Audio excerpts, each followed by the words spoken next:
Welcome to the weekend live show. 508 is where I'm from. We run down the biggest stories of the week with you every Saturday night. Let us know in the comments right now where you reppin'. Apache Junction, Taunton, Worcester, Long Island, Manchog, South Florida, Webster, Malden, Framingham, Tucson, Wichita, Billerica, Salem, Gloucester, Moosop, Connecticut, Charleston, South Carolina, Roslindale, Moosop, Connecticut, London, Hanson, Glendale, Arizona, Lynn, Mapleville, Quincy. Food stamps, leave it closed, buddy, and then with you funny ass guy, man. Have you ever heard of Turtleboy? Yeah? Are you a fan? 508 is where I'm from. 508 is where I'm from. What the hell was that? Oh, it's fucking Giannetti. You a friggin' idiot. Stop telling people that I'm mentally deranged and stupid. It's homosexuals that love them, drug addicts. Nobody wants to see your dick pics, dude. Oh, can't show it. It's a Giannetti dick pic. And it fell on the house, clogged that. Let's get this party started. Welcome to the weekend live show. 508 is where I'm from. We run down the biggest stories of the week with you every Saturday night. It almost played it twice. Sorry about that. Can you guys hear me okay? Sorry, I'm like running all over the place right now. I'm getting messages right now. Okay, cool. Anyway, what's up, everybody? Can you guys hear me okay? Another opening? No, I don't know why that happened, but is Giannetti still alive? I haven't heard any bodies dropping in Hyde Park, so maybe he's not. I don't know. Probably. We'll see. Anyway, folks, welcome to the Turtleboy live show, ladies and gentlemen. Sorry about the delay. I left my computer. I went to my parents' house for dinner so I could write that blog because we were going there. And I'm like, well, I got to make an announcement here. I didn't have any time. I was like outside all day mowing the lawn and building a freaking trampoline in this sweltering heat. And I'm like, well, I guess we'll go over there and I'll just do it from there. And I made an announcement from there and then I left the computer there. It's 20 minutes from my home. So I had to go back there, come back. Anyway, we're here now. We're all in one piece. The volume's low. Can you guys hear me okay? People are saying volume low. Anyway, if you're not familiar with who I am, they call me Uncle Turtleboy around here sometimes. My name's Aidan. You can call me Aidan. You can call me Clarence. Or you can call me, I like Dr. Turtleboy because if Jill Biden's a doctor, then I'm definitely a doctor too, I guess. My Twitter account is at Dr. Turtleboy. That's DOCTOR Turtleboy. I think we're close to 41,000 followers on there, so follow there. On Facebook, my personal account is Clarence Woods Emerson, which is now in an official court document that we're going to go over today. You can also follow us on Facebook, just the Turtleboy page. You can follow that. Instagram, we are at Turtleboy_daily_news. I have a TikTok. I've done 2. I don't do the dancing though. I just post clips of shows and stuff on there. I think it's just Dr. Turtleboy. You can follow on there, etc. Most importantly, make sure you smash that subscribe button because we do this show every Tuesday and Saturday night at 9 p.m. unless I leave my computer at my parents' house. But promptly at 9 p.m. and hit the notification bell because you never know when we're going to do an impromptu live. I did an impromptu live yesterday. Had to get something off my chest. Maybe I can rant about that later. But yeah, good. Looks like we got a real good crowd tonight. We got 1,300 people and counting on the YouTube. Over on Rumble, we're also on Rumble. I see 160 something people over there on Rumble. If anyone wants to watch it over there. And oh yeah, happy birthday to the sex cult captain, Kari T. Happy birthday to you. And yeah, give her a happy birthday. I believe it's the 40th today. So congratulations. You made it. Good job. Anyway, yeah, so give us what was I gonna say? Oh yeah, I do impromptu live sometimes, so make sure you hit the notification button. And we're on Rumble because YouTube is very censorious. They take a lot of shit down constantly. We have no control over it. So it's good to have another outlet. We get suspended for like a week sometimes too. So go, if you haven't made a Rumble account yet, make one, follow us on there.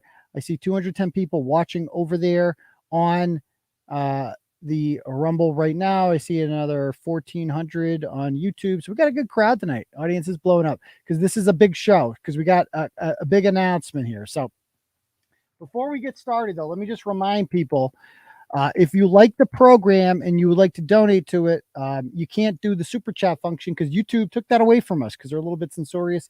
We had the wrong opinion about the president's vaccine scolding that he gave us a couple of years ago, in which he said he was losing our patience, and I lost my patience with him. And after that, we were demonetized, so we can't accept your money on YouTube, which is fine because they take like 30% anyway, those crooks. We built our own platform because that's what we do. It's called Turtle Chat. If you would like to donate to the program, you can click at that link. It should be pinned to the top. It is great. Awesome to see. It's pinned to the top. You can click on that. You can donate whatever amount of money you want. You get to write a message. I will receive that message in my email and I will read it out loud to the class. I've already got one here from Semolina. She sends $25. She says, "Hi, Aidan. So happy to finally be able to catch a live show again. Do you think your involvement would eventually lead to being a witness in this? And did you believe that when Sean McCabe made his idiot comments? I'm psyched that your involvement has progressed. It was only a matter of time. Great job." I think all of those questions will be answered tonight. So I'm going to hold off on answering that for now, but you will have an answer for that shortly. I don't know if witness is the right word. I use the word witness, but like, to me, it's the same thing. I wrote an affidavit. I signed my affidavit. I swore under the penalty and perjury. And so like my name is in a motion we're going to see to do something in this legal proceeding. So to me, I don't know, it makes me a witness, in my opinion. I'm under oath.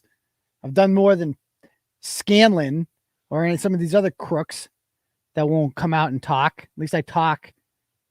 Turtle Rider's got a hell of a lot more balls than all these people put together combined. So anyway, you can click at the link. You can do that.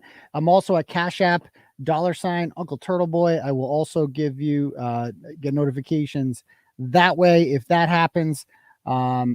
And okay, cool. All right.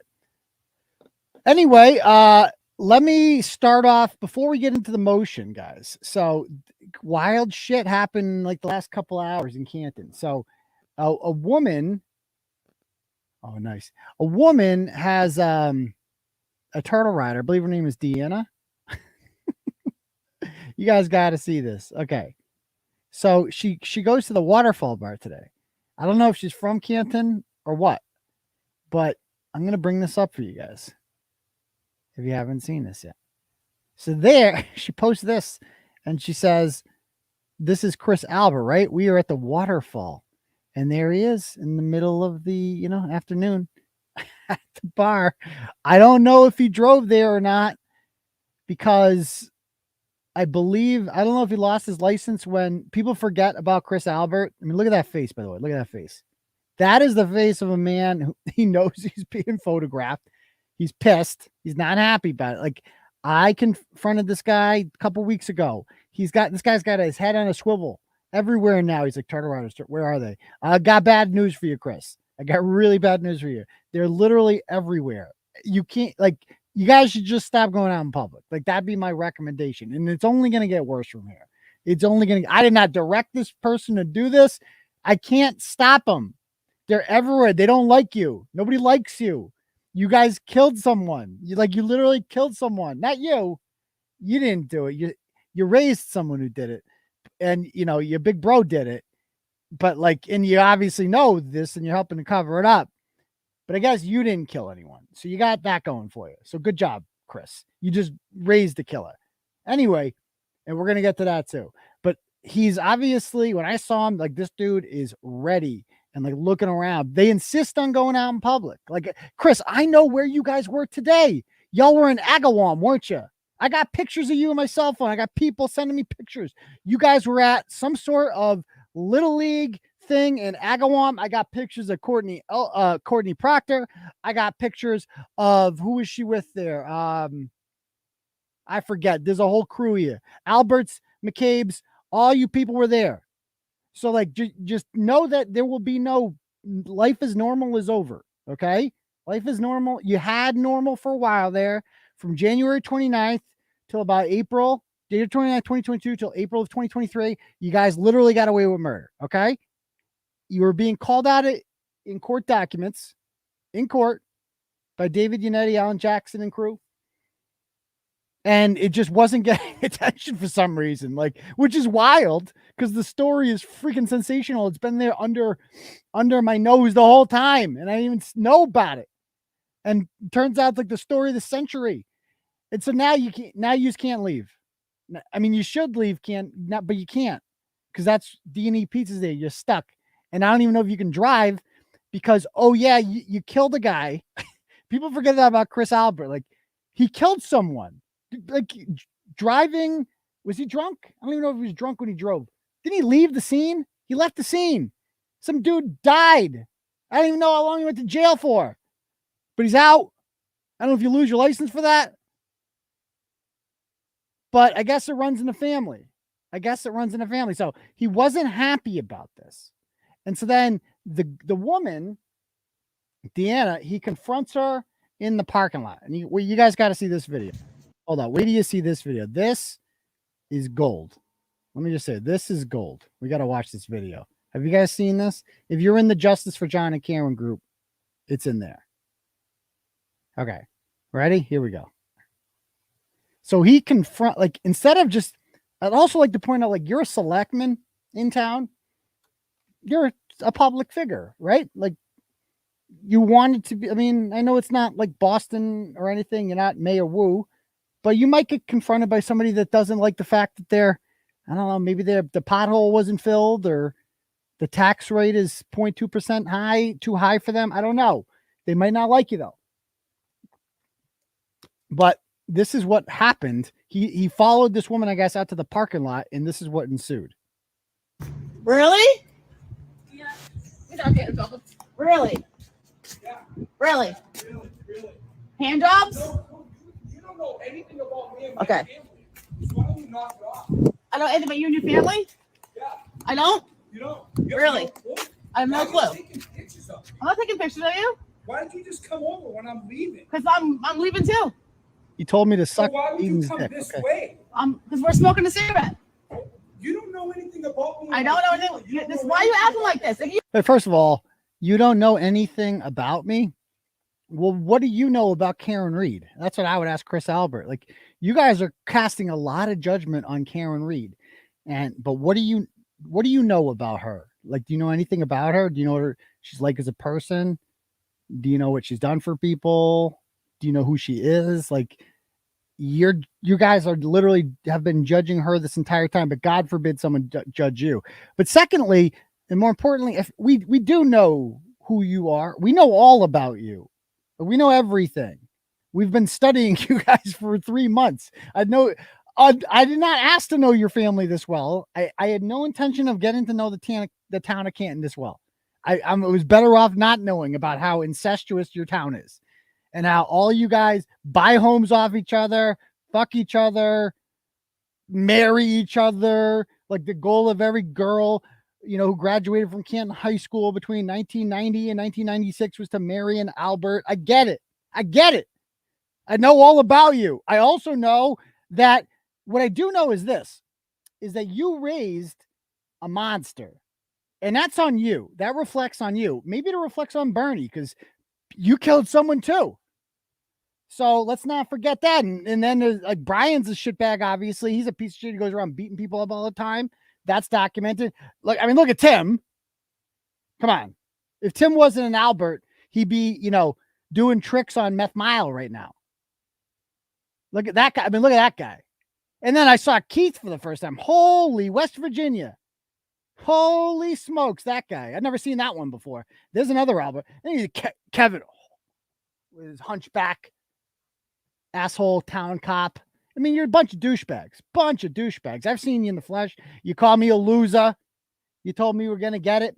And all I know is the videos of your son, Colin, every video, like you got to monitor your kid's social media. He's on Instagram and whatever, talking about them advantage boys. Yo, I'm gonna fuck y'all bitches up. Bang, bang. I know I didn't hear it, but I would guess your son, the N-word is probably a regular part of his vocabulary. I'm just guessing. I don't know that as a fact. I'm not saying he's a racist, but it's he's a little worse than that, but I'm guessing that he uses that word frequently. Now, that's the least of his sins, quite frankly. And what did you do as a father to correct it? Like, what did you do to curb his behavior? He's displaying this on social media. What did you do? You encouraged it by taking family photos, you, Julie, and Chris, and Colin, like this. Like, it's funny. It's funny. My kid's a fucking asshole and a jerk who's just mean all the time and angry, and we're just gonna feed into this. You created this monster, and it's a shame. It really is, because I look at the family pictures of Chris Albert's family, and it's like, if you didn't know who they were, you'd be like, oh, that's a nice looking family. Like, you got the 3 kids, and you see the pictures of 7-year-old Colin, you're like, oh, he's a cute little kid. And it's like, they're like my kid's age. You know, they're innocent. Colin was born innocent. He's 19 years old. He became this because of you, Chris. And we've seen it now. We have 2 videos of you, and we completely understand how your son got to be this way. You encouraged it. You knew that your son was going on John O'Keefe's property, throwing beer cans on there because just to be a dickhead, and arguing with an adult because you made him feel entitled. You made him feel that he's an Albert, and that's why he's got a fucking Albert tattoo on his chest, like he's the king of Scotland or some shit. Who gets a crest of their family tattooed on their chest? Who has a family crest? I mean, there's got to be a flag. I've said this before. There has to be an Albert flag somewhere, or a logo. I don't know. It's a fucking brand. Your family is a goddamn brand. It's a cult. And you created this. And so you raised this brat who felt entitled, thought he could do whatever he want, and he did, and you never held him accountable. Instead, what did you do? You fed into it. When John O'Keefe was on vacation, what did you do? You grown-ass man, what did you do? You went on his property with your backup wife. I say backup because we all know that you told the delivery boys at D&E Pizza, who no longer work there, when Jill Daniels would come in and flirt, you'd say, oh, I guess I married the wrong sister. I mean, Jill is better looking, but that's besides the point. And that's not saying much either. I mean, in Canton, Jen McCabe is best looking. So enough said. But you guys created this mess. You raised your son to have no values. You went on John O'Keefe's porch and you did the middle finger thing to his Ring camera, knowing that this would bother him during his goddamn vacation. So you did this. Like, you should have told your son, have some respect for John O'Keefe. He's an adult. He's a police officer too. You don't throw beer cans on his lawn. You did that. This is a failure of your parenting. But anyway, back to the video. It gets better. You have nothing to hide. Why are you acting like this? Because you were fucking being all weird to me. You know, I was sitting across the bar. You're across from me. I was looking. Where else am I to look? In fucking air? Hon, you stared at me. I didn't stare. You were sitting right across the bar. You were sitting right across the bar from me. I saw what you did. What did I do? Otherwise, why would I? What did I do? Yeah, what did I do? What did I do? Pictures of me. I didn't take pictures of you. You took pictures of me? Like, this is what you're doing? You're following someone, a woman, mind you. You're following a woman out to her car and being like, you took pictures of me. Who gives a fuck? You're in public. There's no expectation of privacy. Who cares if somebody took pictures of you? Oh, you took pictures of me? Yeah, so what if I did? Who cares? And you got to confront her and they cause a scene. These people are so fucking stupid. Like, they just don't know how to keep a low profile. They can't help it. They are unraveling. This is unhinged behavior on the part of Chris Albert. We are getting to them. And like, Chris, the more you act like this in public, this just I'm like, oh, we're getting to him. Oh, that's like a green light for me. Like, ooh, time to hit the gas. Like, that's what that is. That's a big mistake on your part. Play some more. Well, how did I take a picture of you? I was on the phone. So we can have a serious conversation. Yeah, let's have a serious Why don't you conversation. put your phone in your pocket. We can have a serious conversation. I don't want to have a conversation with you. Then why are you following me to I'm going to my car. Where's your car? Right there. The black pickup truck. That one there? Yep. The black pickup? He doesn't believe a I'm woman going could with you. drive a truck. I'm going home. I with want you. to see what Canton's all about. Huh? I want to see what Canton's all about. Really? Yeah. Are you that fucking sad? That's in your sad? life that No, doing you're this? framing an Here innocent woman. we go. Am I really? Because Yeah. Karen, you fucking ran John Yeah. over. Oh, yeah? Did somebody say, Chris, stop? I got to play that part. I heard this. Is someone telling Chris to stop? Oh, you're framing an innocent woman. Am I really? Yeah. Because Karen Reed fucking ran John Yeah. over. Oh, yeah? You have no fucking Okay. clue. Okay. So somebody says, Chris, let's go. Somebody's trying to get him out of there. Like, dude, what are you doing? And just keeps going.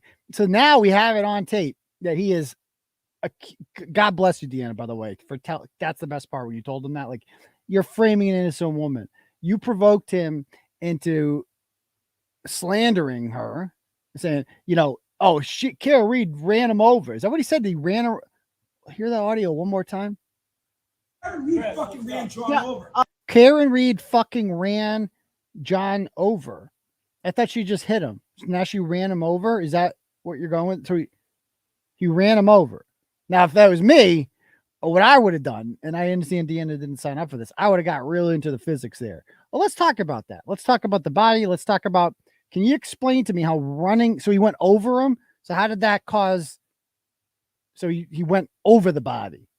So there's no blood underneath the car. There's nothing.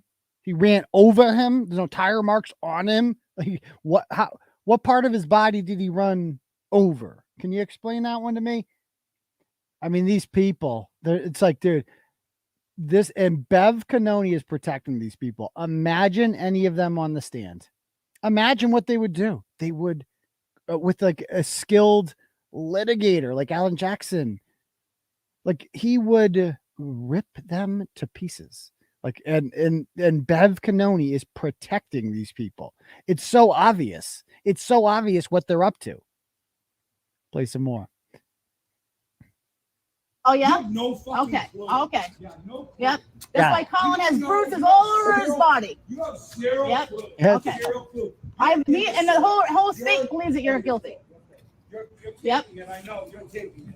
I'm not saying. So I love that part right there when she says the whole state thinks you're guilty, because the Alberts and McCabe's have insulated themselves in this Canton bubble. They only surround themselves with people who just tell them, like, yeah, Karen Reed did it. Karen Reed did it. Oh yeah, no problem. Life for us is normal. You would never do that. No. Half of them know, half of them just don't want to know. And look, Karen Reed did it. Karen Reed did it. Oh yeah, she's crazy. Like, I got Meg Kennedy in my inbox on April 17th, who followed me, telling me this. I got a message today from somebody on Twitter telling me they're like looking for it everywhere. They go, dude, Chris Albert owns Turtleboy gear. He has worn it out before and taken pictures of it. He was a big fan of yours. And Tim Albert too. I heard Tim and Chris Albert particularly were big fans of Turtleboy. I don't think they are anymore. I doubt it. At least he didn't show it. It didn't go well. Our first interaction in D&E Pizza was not a positive one. The cops were called. But yeah, like, so he has insulated himself in this bubble where everyone agrees it's unanimous. Karen Reed did this, but it's just a great reminder. I love when she said, like, everyone in the state knows you did this, and it's true. Like, everyone outside of your bubble, which is really small, and it's getting smaller by the day. It used to be bigger. It used to be kind of like the whole town. That is day by day. So many people in your town are looking at you, Chris, every day. When you go out in public and you go to the grocery store or wherever, people are taking pictures of you. I got a picture of you, Chris, and your wife, Julie, because I know you're watching, Chris. It's about a week or so ago. You went to Twin River Casino, didn't you? I got pictures of you at Twin River Casino. I got pictures of Jen McCabe in Aruba. You can't leave the fucking country with, like, Turtle Riders. We're going to find you. They're going to find you. You can't hide anymore. Your life, your private life is officially over. Over. You leave your house, you're going to have your picture taken everywhere. So you need to get used to your new normal. This is your new normal. Any Turtle Rider sees you in public, they're going to do this. They're going to take pictures of you. They're going to send it to me. You're famous. Everyone knows what you did. And so this is a great reminder to the Chris Alberts of the world, because I'm sure he's not used to people challenging him like this. And he's freaking out. We need to accelerate it. I'm not telling you what to do, but Deanna did a fantastic job with this. Fantastic job. Anything. I'm a loser. You're a loser. You're arguing with a woman in a parking lot. I'm going to my car. This isn't your car. You The said car next to you is my car. this Go, one yeah, here? pull me over all day long. I don't give a fuck. Here? Yeah. Okay. This one here. Yeah, that one there. So there he is getting it. So he can't drive. Someone's got to drive. Somebody else drove him, and like Chris getting in the car. Of course, he can't drive. Does he even have a license? Picture this conversation on the way home. Fucking Turtleboy. You know, this guy would kill me in a heartbeat. Like, he's just so mad about this. Like, back, you know what he's thinking in his head? Back in the day, as in like 4 months ago, we would kick the shit out of Turtleboy. We'd teach him a fucking lesson. And that's the way they are. But guess what? We're not back in. The problem with back in the day is, it's back in the day, as Slim Charles once said. The thing about the old days, date old days. And it's a new day, my friend. It's a new day. Marlo Turtleboy's in charge now. And you're not in charge of the town anymore. It's over. You're that guy now. You're the guy that goes to the bar, gets your picture taken, and you get punked by a freaking woman. So God bless you. God bless you, Deanna. That was great. Great stuff. I love that. So thank you very much for that. But we're going to get into the motions in a moment. The new motions that were filed. I just want to read a couple turtle chats here. We got one from Scott. Sends $50. Says, in support of Turtleboy, AK, and justice. Well, thank you very much, Scott. I appreciate that. Very kind of you. Thank you. Kelly sends $25. She says, love the new background picture. Any chance you could add the dog Chloe to it? If you can make one, if you can, you can put one in there. Make sure it's to the left or the right, because don't put it in the middle because I'll block it. If you want to superimpose an image of the dog on there, I can use that as a background as well. So there's that. Next turtle chat says, Turtle Cadet, Jesus Christ, my dude, you are very generous. Sends $250. Thank you very much, Turtle Cadet. He says, Colin should legally change his name to Colin since he's such an asshole. God, this is your life now. Thank you very much, Turtle Cadet. Very kind of you. Got a couple cash apps as well I want to read out. We got Amanda sends $10, says, check out vitalforboston.com and donate. So that's Catherine Vital. She's running for city council in the city of Boston. I would vote for her if I lived there. Unfortunately, I don't. But if you do, you should definitely vote for her, because the city council in Boston needs a serious shakeup. It's being run by children and malcontents and just ratchets, and we need some new blood in there. So thank you very much. Carly sends $20, says Horseface Makeover Fund. Horseface. I heard Jen can't even, she's getting shunned at beauty parlors and stuff like that too. It's not going well. Carly sends, that was Carly. Scott sends $20, says, I'm excited that you are a witness. We're going to get to that. Thank you very much.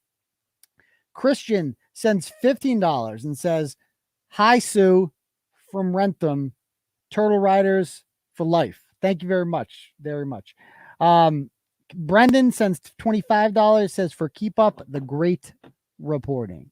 Great reporting. So, no, I don't buy views. Truth Finder. I don't need to. I mean, the story it speaks for itself. You see all the people commenting. How many likes we got so far? Hit that like button if you haven't done so already. 387 likes. Hit that like button for me to like it. That helps with the algorithms. I'd like to get up to 1,000 likes on the show. If you're on your phone, just X out of the chat.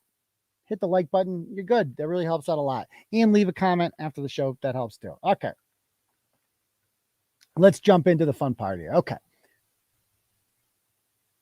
So there are two motions that were filed. Now, if you check the docket on, these were submitted yesterday afternoon. I got tipped off because I got sources. I called the Norfolk County Superior Court office, the clerk's office, and they know who I am, and they're happy to help. The clerks there are very nice people, and they're happy to help. And they understand the injustice that's happening at their workplace, and they're happy to do their part.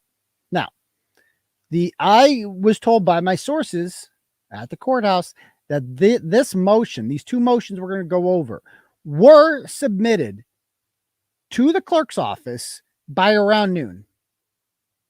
And usually it takes like an hour. Like when the prosecution files something, It's on WCVB within 30 minutes. Greg Henning's talking about it. It's certainly filed publicly, and you can read all about it. But last time, the same shit happened. The defense files something, and it just doesn't show up on the docket. I keep hitting refresh all day. Nothing comes up. So I called the clerk's office myself, and I got it the old-fashioned way. So I do have it, and it's good. It's very interesting. So we're going to go over this motion now. It's just like, why are you hiding shit? That's another thing. Like, what are you trying to prevent? Like, are you trying to prove that there's like a leak? I can just call the clerk's office and get it myself. You know that, right? Like, if it's been filed, just because you haven't put it on mass courts for the public to see, it's still a public document. I can still get it. Do your job. Do your job. Okay. So let's read our first motion here. So there's two motions. There are the motion to gag is the second one that we're going to talk about. To gag the defense team. The first motion is a motion to get Bev Cannone, Auntie Bev, to recuse herself. Now, this is a bold move. Okay, let's just talk about that for a moment. This is a low percentage move, I would guess. It hardly ever happens where attorneys feel the need to publicly ask a judge to extricate herself from something, because we assume judges to be fair. Also, the odds of a judge being like, you know what, you're right, I suck, I'm out of here, are pretty slim, I'm going to guess. But they're doing it anyway because and when you put the totality of everything that has transpired in one document, it makes a pretty strong case for it when you read it all together. Because we know Auntie Bev is no good. She's no bueno. But until you actually see it in this 27-page document we're about to look through, you can't really understand just how needed and necessary, I would guess, and justified this motion truly is. So let's talk about this. Because I did see a lot of people talking about the rotation. And remember, Kevin Reddington himself stated, what, a week ago?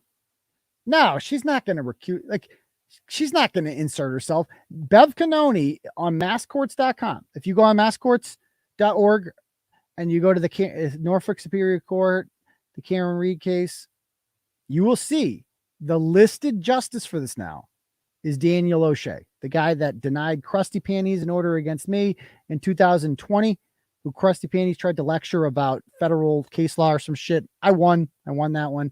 He's no longer a district court judge in Attleboro. He is now a Superior Court justice in Dedham. Good for him. And he's very fair. And that's why they don't want him on. It's because why would you feel, and people have asked this, like, why would she's out? Why would she insert herself in? Because you don't know what I know. And you don't know how this woman works. This woman's not just going to tap out. She's in on it. Like, it's, if she would insert herself into this at this point, it makes it very obvious that something is wrong here. Something is seriously wrong here. The conspiracy theorists might be onto something. So let's read this.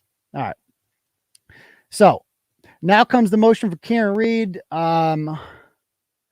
Respectfully files this request and recusal for disqualification of Justice Beverly Cannone. The defense has uncovered disturbing extrajudicial statements by family members of material witnesses in this case, alluding to their family's personal connection and ability to influence Justice Cannone, which, when viewed in light of recent procedural irregularities engaged in by this court to the great detriment of Miss Reed, undermine public confidence in the outcome of these proceedings and create the appearance, keyword there, the appearance of partiality, such that a reasonable, disinterested observer might question whether Justice Cannone can be fair and impartial in this case, and requiring her recusal and or disqualification. So basically what this is saying here is that, not like the Sean McCabe stuff aside, what he said to me, that, yeah, although that's disturbing, these extrajudicial statements from Sean McCabe are, you know, obviously bizarre and concerning. But when viewed in the light, when you also combine the fact that every motion she denies for the defense and approves for the Commonwealth benefits somebody with the last name McCabe, then this brings up the idea that there might be some, partiality going on here. That, all you need is the appearance of it. That's the key, appearance of partiality. Now, that can be argued, I would guess, in a number of ways, because if you ask Adam Lally, is this judge, does she have the appearance of partiality? You'd be like, no. I think she seems she seems very fair, and she says nice things about my hair gel. So I like her. I think I don't know where the defense is getting this from. I don't know. Another crazy conspiracy theory. I don't know. Our theory, we don't really have a theory. So I guess you can't say we have a conspiracy theory. Our theory is fuck that bitch. She's going to jail for life. And if you don't like it, then you're a conspiracy theorist. That's our theory. But anyway, let's go on and read this. Okay, so some legal talk there, codes of conduct. Okay, this motion was timely filed pre-trial upon discovery of the facts and information rise to this motion in advance of any further proceedings before this court. So introduction, the protection of an accused right of an impartial adjudicator is deep. So they talk about the case law here, why everyone has a right to an impartial judge. Actual impartiality alone is not enough. Our decisions and those of the Supreme Judicial Court have commented often in a variety of contexts of the importance of maintaining not only fairness, but also the appearance of fairness in every judicial proceeding. That's Community versus Morgan RV Resorts, LLC. It's a 2013 case. So, right there, okay? Case law is established that you just have to have the appearance of partiality. And you should be forced to step aside. So Miss Reed stands charged with the following crimes arising out of the death of her late boyfriend, John O'Keefe, murder in second degree. Okay, so they talk about all this stuff.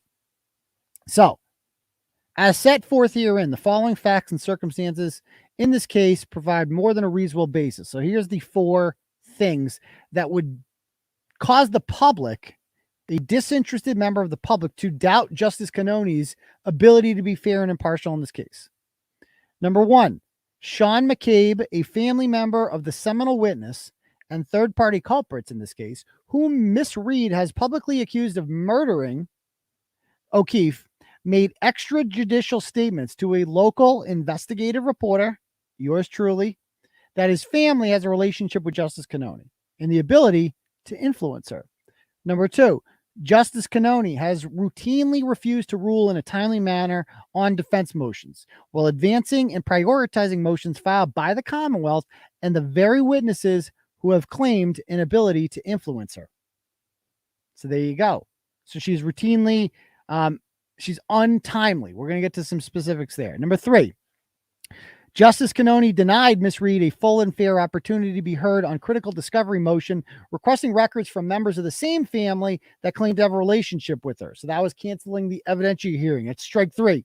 Number 4, Justice Cannone has now indicated through the clerk of court in writing that she intends to deviate from the procedure in Norfolk Superior Court by choosing to keep this case with her, so that she can rule on the Commonwealth's motion to prohibit extrajudicial statements by the defense, in which she and the third-party culprits have a personal interest, in spite of the fact that she was reassigned to civil court, and this case is properly heard by the judicial officer currently assigned to the criminal session, Judge O'Shea.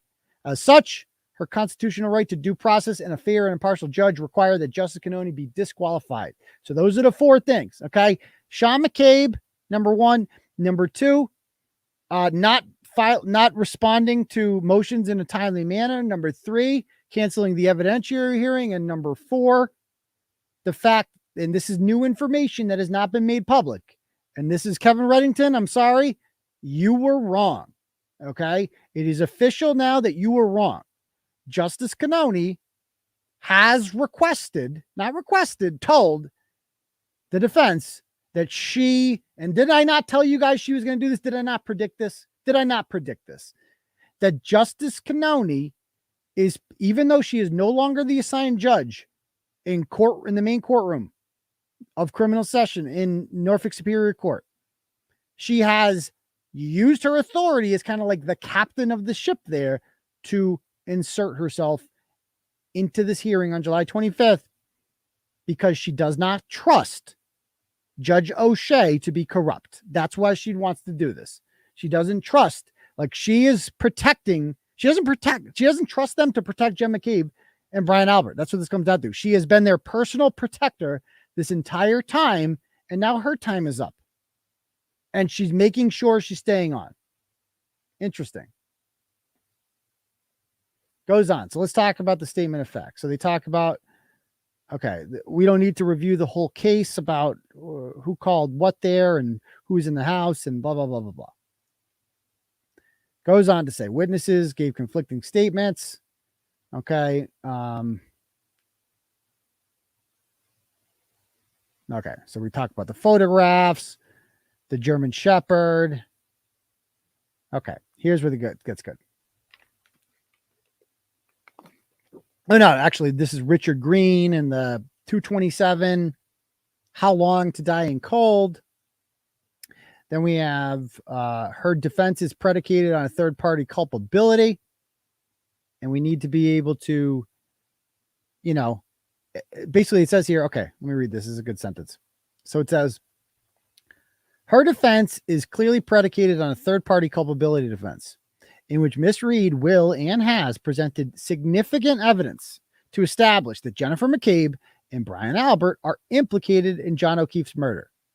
Suffice it to say, even the appearance, remember keyword appearance, of ties between Justice Cannone and the Alberts and McCabe families would undermine public confidence in the outcomes of these proceedings and would violate Miss Reed's constitutional right to due process in a fair trial by an impartial judge. I eagerly await WCVB legal analyst Greg Henning concurring with this.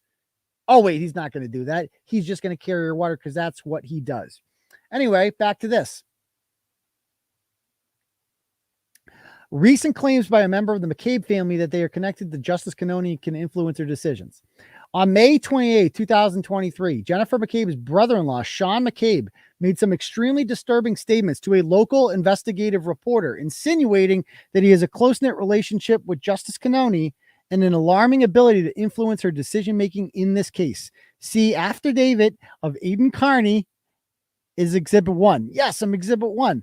Aidan Kearney, also known as Clarence Wood Emerson and Turtleboy, is a local investigative blogger, award-winning journalist in Boston, who, much to the dismay of Brian Albert and Jennifer McCabe, has reported significantly on this case. Nearly 70 blog posts today. I think we're up to 74 now, and published numerous articles opining that Miss Reed was framed for O'Keefe's murder by the McCabes and Alberts. A true and correct copy of Facebook messages exchanged between Mr. Kearney and Sean McCabe, Matthew McCabe's brother, between May 26th and June 1st are attached here to as Exhibit 1. Throughout the exchange, Sean McCabe repeatedly threatens Mr. Kearney for writing nearly 70 blog posts about this case and for inter alia, exposing connections between members of the McCabe and Albert family and the lead detective assigned to this case, Massachusetts State Trooper Michael Proctor. So thank you very much, Sean McCabe. God bless you. Keep it up. He's almost out of whiskey. However, on May 27th, Sean McCabe took his threats and taunts a step further and began intimating that his family has a relationship with Justice Cannone, the justice actively assigned to Miss Reed's case in May of 2023. Indeed, on May 27th, Sean McCabe posted a public comment on Clarence Woods Emerson's Facebook page, which has nearly 30,000 followers, 35,000 actually, because I have 5,000 friends. A lot of people forget that the friends are actually followers as well. I just called in an order asking Judge Bev to institute a trial by combat order against you. They'll be coming to bring you to me any minute now, Clarence. In response, Mr. Kearney took a screenshot of Sean McCabe's comment and sent it to him in a private Facebook message saying, "Do you really have a line to Judge Cannone?" The next day, on May 28th, Sean McCabe, knowing full well that he was speaking to an investigative reporter, unabashedly responded, "Auntie Bev, Whose seaside cottage do you think we're going to bury your corpse under? Thus, in the same breath that Sean McCabe threatened to murder a local investigative reporter because he was unhappy with the bad press coverage his family had been receiving, he refers to Justice Cannone as being part of the McCabe family and intimates personal knowledge about the location of her home that only someone close to her would know. It's a great point. How the hell did Sean McCabe know that this Auntie Bev owned a summer house there? If you look up where Auntie Bev lives, she lives in Norwell. That's her home. That's her residence. But I guess she has a Cape home too. And somehow Sean McCabe knew that. You cannot. Sean McCabe has he's been stuck in there because I don't think he has a license either. He rides his skateboard around since the incident at the Cumberland Farms that we shall not talk about. About 15 or 20 years ago, the Stoughton, you can't ever go back there. You're blacklisted from the Stoughton Cumbies. But he must have seen her around. Maybe they have a close friendship. We don't know. Again, key word from case law: appearance of partiality. This guy is publicly stating that you are a member of his family. He calls you Auntie Bev. He knows about your summer home. He is threatening to bury my corpse, so I'd have to be dead first, assuming you'd kill me, in your yard. He's gonna bury it there. He confirmed this. I gave him a chance. I'm like, are you serious? He's like, not only that, we're gonna fucking bury you there. Oh, well, thank you. So we'll screenshot that, obviously, post about it. And what do you know? I guess the defense is reading my blogs. I guess they know, because who isn't? Let's be honest at this point. So it's fake news. It's, just smut blog. No, it's actually award-winning. This is why it's award-winning journalism, folks. Because I got this guy to say something extremely revealing and incriminating that is now in an official motion in front of the court in a murder trial. Good job. Goes on to say, the mere suggestion that the judge assigned to this case is somehow related and aligned with the same individual, which credible evidence suggests are the actual third-party culprits in this case, should be deeply disturbing to this court, the public, and Miss Reed. To be clear, Sean McCabe is related to Jennifer McCabe and Brian Albert. The very family Miss Reed has shown through credible evidence is responsible for Mr. O'Keefe's murder. Moreover, Sean McCabe's insinuation that he and his family have a personal relationship with Justice Cannone is further legitimized by the fact that his threat contains accurate personal identifying information about Justice Cannone that, absent some relationship, would otherwise be unknown to Sean McCabe. Shockingly, it appears that the seminal witness in this case, i.e. the McCabes and Alberts, or at the very least their family members, possess intimate knowledge about Justice Cannone, including the fact that she has a seaside cottage on the Cape. It gets better. As set forth in the attached declaration of Alan Jackson, notarized deeds filed with the Barnstable Registry of Deeds confirm that both Sean McCabe and Justice Cannone own property on the Cape in Centerville, Massachusetts. The most remarkable part about this is Sean McCabe, the stumbling drunk idiot, owns property on Cape Cod. That is remarkable. That, I assumed he was sleeping on someone's couch, but I guess he owns property there somehow. Because when you see Sean McCabe, he's not stupid. When you read his writings, you're like, this guy actually can write, and he's not he's a drunk, obviously. But yeah. Okay. So anyway, let's keep reading this. Indeed, they both own property there, and they live less than 4 miles apart. Copies of the deeds confirming the same are filed herewith under order of impoundment. Thus, Sean McCabe's suggestion that he has a relationship or connection with Judge Cannone appears at least facially credible, given that they both own homes in a small town on the Cape, less than 4 miles apart. Moreover, although McCabe's residence is located further inland, The closest beach access for both homes appears to be the very same, very small beach. They did their homework. Holy shit. There are only two reasonable explanations as to why Sean McCabe would know that she owns a seaside cottage. Number one, he knows Justice Cannone or has crossed paths with her on the Cape. Or two, the McCabes have taken steps to locate and obtain personal identifying information about the judge presiding over this case and communicated that knowledge publicly for the purpose of intimidation. Witness intimidation. This threat was not limited to Mr. Kearney. Rather, Sean McCabe sent his message to Mr. Kearney, knowing full well that Mr. Kearney is an investigative reporter and his conversations and comments about Justice Cannone would be publicized on Mr. Kearney's website. In fact, at the very start of the conversation, Mr. McCabe encouraged him to publicly share their conversation on his website, writing, "So if you want to talk to me, you're going to hear what I have to say first. Cut and paste this shit all you want, Sally, but you don't have the stones to look me in the eye." God bless Sean McCabe. Oh, you are the MVP, my friend. God bless you. Thus, Sean McCabe's threat to murder Mr. Kearney and bury him under Auntie Bev's seaside cottage. I can't believe this is real life. Okay, I was teaching high school 10 years ago. Was meant to suggest to Miss Reed and the public at large, Justice Cannone is family, and she will back our play. As set forth in further detail below, whether it be out of fear, intimidation, relationship, or some other reason, significant procedural irregularities engaged in by Justice Cannone have prejudiced Miss Reed and benefited the Alberts and McCabes. I like how they point out two things here. Like, either one of two things is true here. Either McCabe does know Justice Cannone, or he's making it up for the purposes of witness intimidation. Either way, it's a bad look for you, and you should be very concerned about that. Okay. Because again, the appearance of partiality.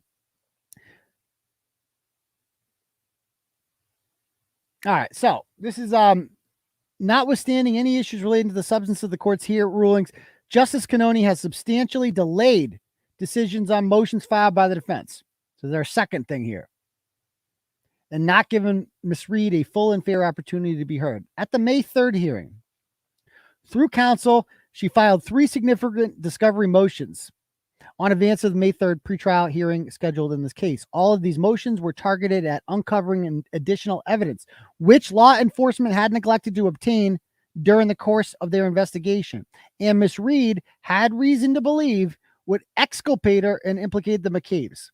First, on February 2nd, she filed a motion for order pursuant to mass criminal, blah, blah, blah, the animal control records, requesting records about the German Shepherd, okay, that bites people, and the hasty decision to rehome it. Subsequently, on April 12th, she filed a motion pursuant to Rule 17, directed to Brian Albert, Verizon, and AT&T, requesting Jen McCabe and Brian Albert's cell phone records.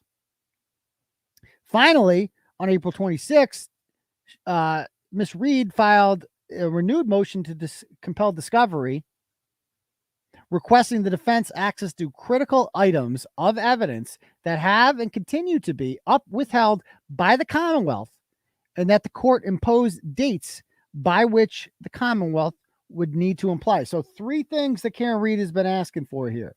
Okay, she asked for, on February 2nd, she asked for animal control records. On April 2nd, she asked for the cell phone records.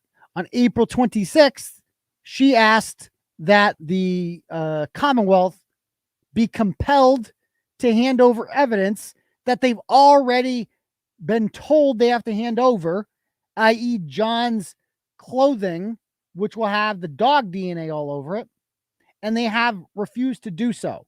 And so, of course, a normal judge just makes you do it, but this judge makes you file a motion to do what they've already been told they have to do. Because Adam Lally just doesn't do anything. It's like, I don't want to, because it's a fucking cover-up. That's what you do in a cover-up. You don't hand over evidence. That's the whole point of a cover-up. Oh, you don't just hand it over because you're covering it up. Duh. So,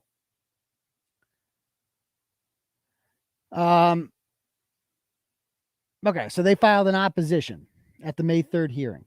On May 3rd, this court held a widely publicized pretrial hearing, which was covered by national and local media outlets. At the hearing, the court heard argument on the motion for animal control records and the renewed motion to compel, but reserved ruling on both motions. Because she could have ruled right there. She chose not to. The parties agreed to defer argument on the Rule 17 motion for cell records until a later hearing because the issues raised in the motion involved significant factual disputes, which would need to be resolved through an evidentiary hearing, i.e. the fact that the big thing here was that they decided on May 3rd that actually the Google search that Judge McCabe did, that's not real. And they have an expert who will say otherwise. And so obviously we got to have a expert off, if you will, like your expert goes. We ask him questions, see who the real expert is. And that was supposed to happen at the evidentiary hearing on May 25th. However, the parties agreed to defer, and as the court explained on the record, the parties have agreed to an evidentiary hearing. Because the Commonwealth's objections to the defendant's Rule 17 motion were largely born out of factual disputes, this court set an evidentiary hearing for May 25th in order the parties argue the merits of the motion for records on that day. The courts reserved the ruling on the defendant's motion for animal control records and renewed motion to compel, and clearly set this case for an evidentiary hearing on May 25th. In spite of the fact that the hearing on the motion for animal control records was heard and argued on May 3rd, it took Justice Cannone 16 days to finally issue her ruling allowing the defendant's request for animal control records. And then they had it impounded, and they had to file another motion to have it unimpounded. Indeed, and as it turns out, as we saw, those records proved that that dog bit multiple people, which Greg Henning said in open court the dog had never done. So he was caught lying as a result of those. No wonder they wanted to hide them. They tried hiding them. Then they impounded him after they got him. Then they finally got him. And it's like, oh, this is why you're hiding it. Because it proves that Greg Henning's a liar. A liar. To date, so it goes on. Indeed, on May 19th, Justice Cannone allowed the motion and issued a production of records from Animal Department. They did contain exculpatory information we talked about. To date, it has been 72 days since the May 3rd hearing, and in spite of reminders to the court's clerk, Ms. Reed still does not have a decision on the renewed motion to compel, all those other things, like forcing them to hand over the clothes, etc., that they've already been told they have to do. In addition to this court's apparent refusal to rule on properly noticed motions before the court, Justice Cannone has denied her the ability to be heard. So if you recall, like in court, whenever the prosecution has a motion for something, it gets dealt with on the spot. There was a motion to quash Jennifer McCabe and Brian Albert's subpoena. That was quashed in 5 minutes. 5 minutes into the hearing, it was quashed. There was a motion to cancel the evidentiary hearing on May 24th. That took 15 minutes for her to rule on. This shit's 72 days, and she's just not doing it. She's just refusing to do her job. But we know she's capable of doing her job because she does it all the time for the Commonwealth. Her job is to work for them. That's her job. As detailed above, this court and the respective parties agreed for the evidentiary hearing on May 25th to resolve these factual disputes. She had to fly in out-of-state expert to testify regarding his findings. She had to pay for that. All these experts, witnesses to come in. She got to pay for them all. And preparing for examination of witnesses, blah, blah, blah, blah. On May 22nd, 3 days after they had already, they were in the air coming from California before the hearing, without any advance notice to Miss Reed or her counsel, the Commonwealth, Brian Albert, and Jennifer McCabe, clearly acting in concert, filed a flurry of motions requesting inter alia that the evidence hearing set for May 25th suddenly be canceled. On May 22nd, Brian Albert and Jen McCabe both filed motions to quash the subpoenas. That same day, in a shocking reversal of its position with respect to the evidentiary hearing, it previously asked to be put on the calendar It was the fucking Cannone is the one that put it on the calendar to have this evidentiary hearing. They filed in opposition to the defendant's request for evidentiary hearing. Shortly thereafter, Brian Albert's counsel emailed the court's clerk requesting that the hearing on the motions to quash be advanced to a date before the May 25th hearing. After coordinating schedules, the clerk then set the case for a hearing on the motions to quash on May 24th and indicated that Justice Cannone wanted to address the Commonwealth's motion, at least initially. Thus, the court then set a hearing on May 24th to determine whether the motions to quash should be granted and to hear, at least initially, the Commonwealth's opposition to defendant's request for an evidentiary hearing, which ironically was agreed upon by the Commonwealth in the first place. The Commonwealth's complete reversal regarding its position on the evidentiary hearing. Again, Adam Lally wanted to have the hearing until he found out what they were going to discuss. He's like, "Oh, wait a minute. Actually, no, we don't want that. You got to cancel that thing. We don't want any evidence to be shown to the court. That'd be bad."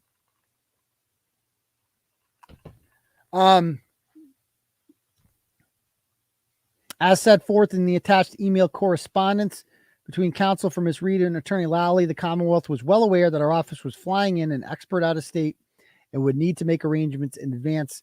He repeatedly and explicitly reaffirmed his intention to move forward with an evidentiary hearing. On April 27th, he wrote, "I will certainly let you know if the information is disputed, and you are free to do whatever you like, as far as witnesses are concerned. If it is a disputed issue, I would likely be looking to call witnesses of my own in regard to that. I'll certainly let you know as soon as possible so both you and the court can make whatever necessary accommodations to conduct an evidentiary hearing." At the hearing on May 3rd, Mr. Lally indicated to us that the Commonwealth disputed the facts at issue in Rule 17 motion. So there's that. Upon appearing in court on May 24th, the court heard arguments regarding the motions to quash the subpoenas served on Albert and McCabe. They allowed both motions, precluding Ms. Reed from calling them to testify at evidentiary. They allowed it within like 5 minutes. Like, I was there and I was sitting next to John's ex-girlfriend who was on Karen Reed's side. And both of us just looked at each other like, and our jaws dropped. Like, did I hear that right? The defense hasn't even made their argument yet. They already lost. She's already agreeing with them. She had her mind made up the second she walked into court. She couldn't even hide it. The court then heard argument with regard to the Commonwealth's opposition to cancel the evidentiary hearing, which was clearly both necessary and appropriate because, as the Commonwealth argued later that hearing, the Commonwealth disputed nearly every evidence-based assertion set forth by the defense in its Rule 17 motion for cell records, including whether or not Jen McCabe Googled how long to die in cold at 2:27 a.m. hours before she claimed to have found O'Keefe's hypothermic body in the snow of her brother-in-law's front lawn. That had to be determined. Like, that's why we needed that evidentiary hearing. Rick Green says she did it. They say she didn't. So this needs to be figured out if this is going to be entered into evidence or not. And we can't even do that. You canceled it because you got nothing. You know that Rick Green was going to own your ass and you were going to look very stupid. Immediately following argument, the court quickly issued a ruling allowing the Commonwealth's motion to cancel the evidentiary hearing, adopting the Commonwealth's legally incorrect theory that there was no authority for it, and effectively denied her the ability to prove that the disputed facts set forth in a Rule 17 motion for cell records were in fact true. Thereafter, the court then announced to counsel that she would hear, quote, hear arguments on the Rule 17 motion for cell records, which they were not planning on doing on May 24th.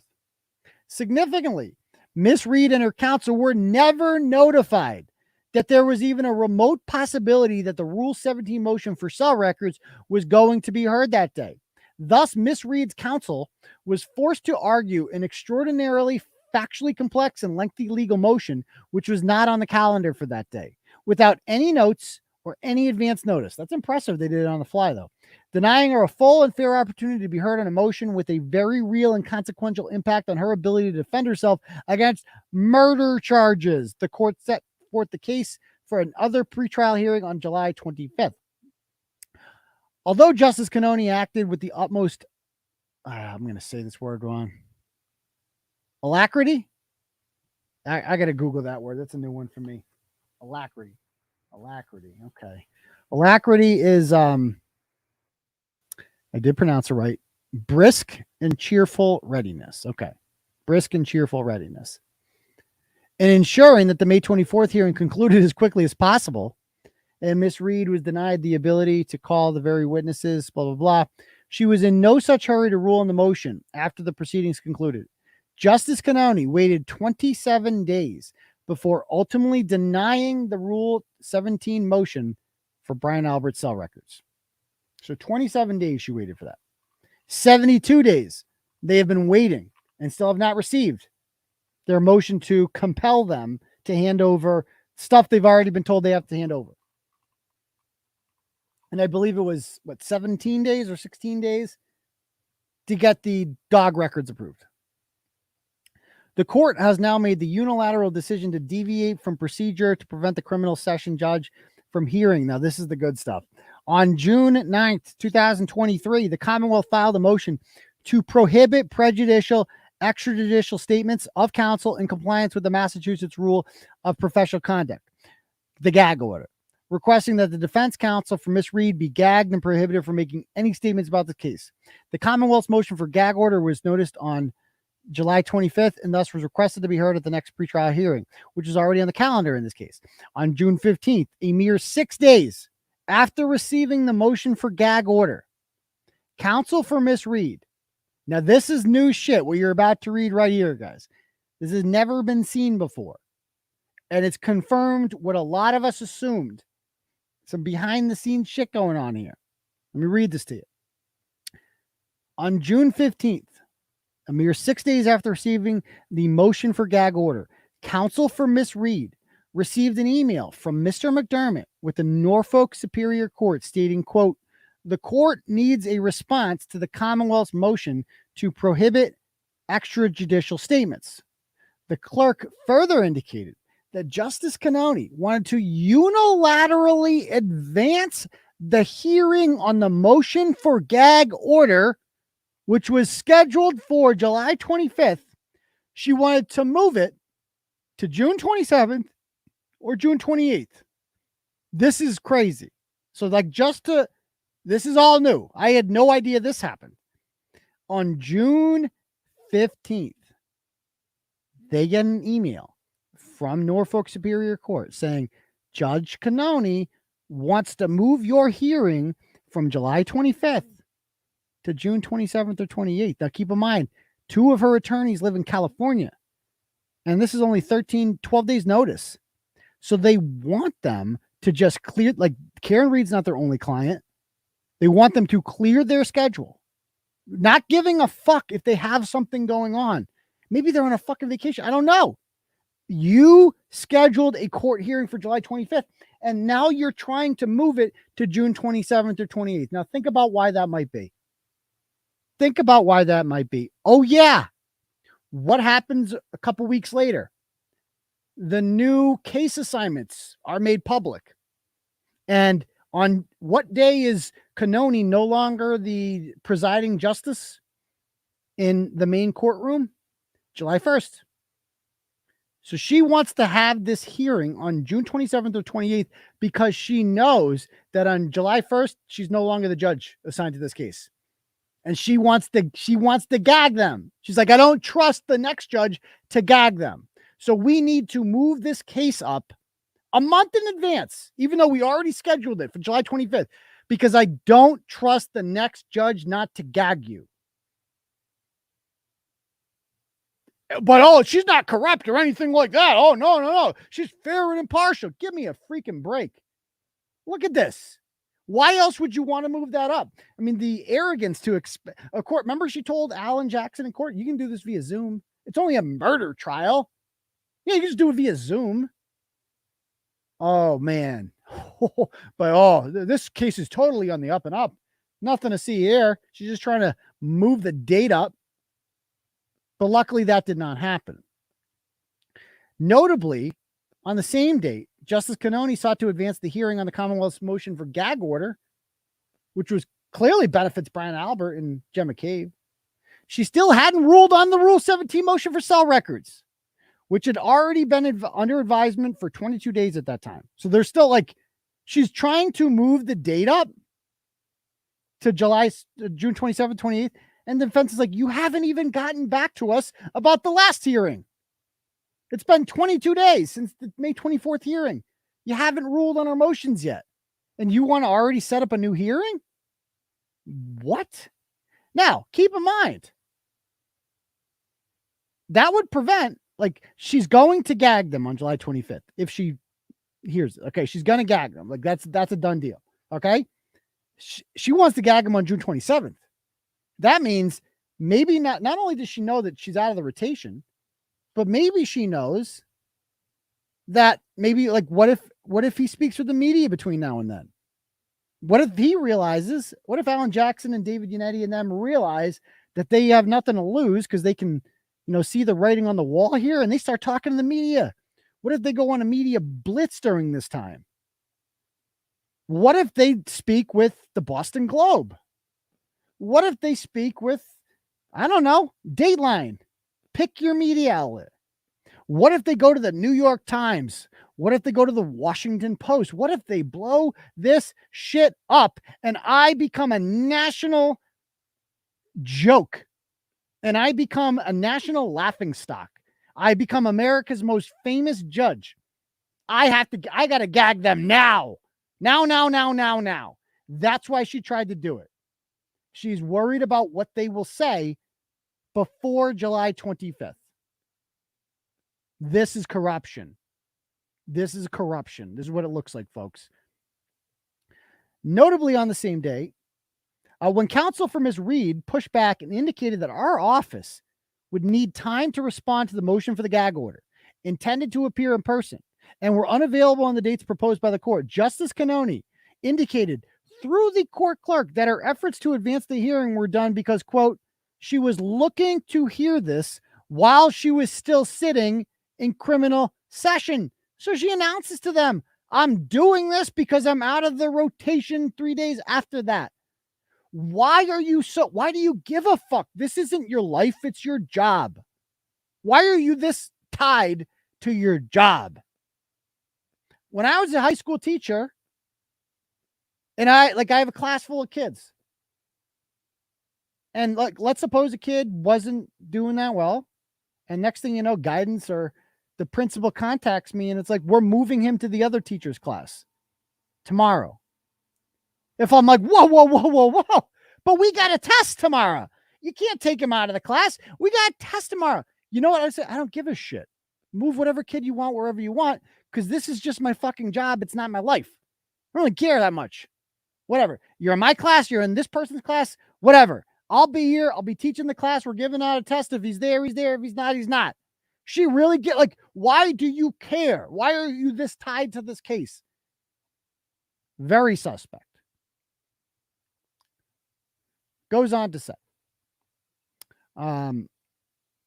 thus, because the defense requested to have the motion heard on the date that was already on the calendar, the court indicated through the clerk that, quote, she would hear the motion for the gag order on 7/25 rather than have the criminal session hear this.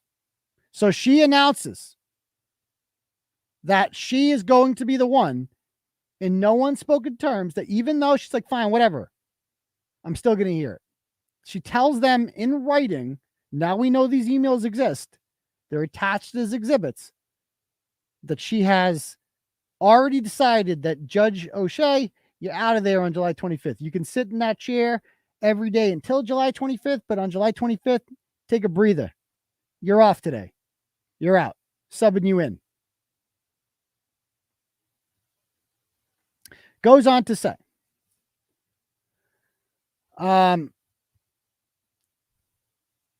notably, the press and court of public opinion have not been friendly to Justice Cannone, Jennifer McCabe, or Brian Albert. Notably, Justice Daniel O'Shea is currently assigned to the criminal session and appears to be listed on the docket as the justice assigned to the case. Indeed, the public has already lost confidence in court's ability to be fair and impartial in this case. Attached are examples of comments culled from various articles about this case published by local and national media outlets. I didn't see the attachments. I'd love to read those, though. all of which established that the regular disinterested people, remember that was the language disinterested was the language that was used in case law previously about the appearance of guilt of disinterested people.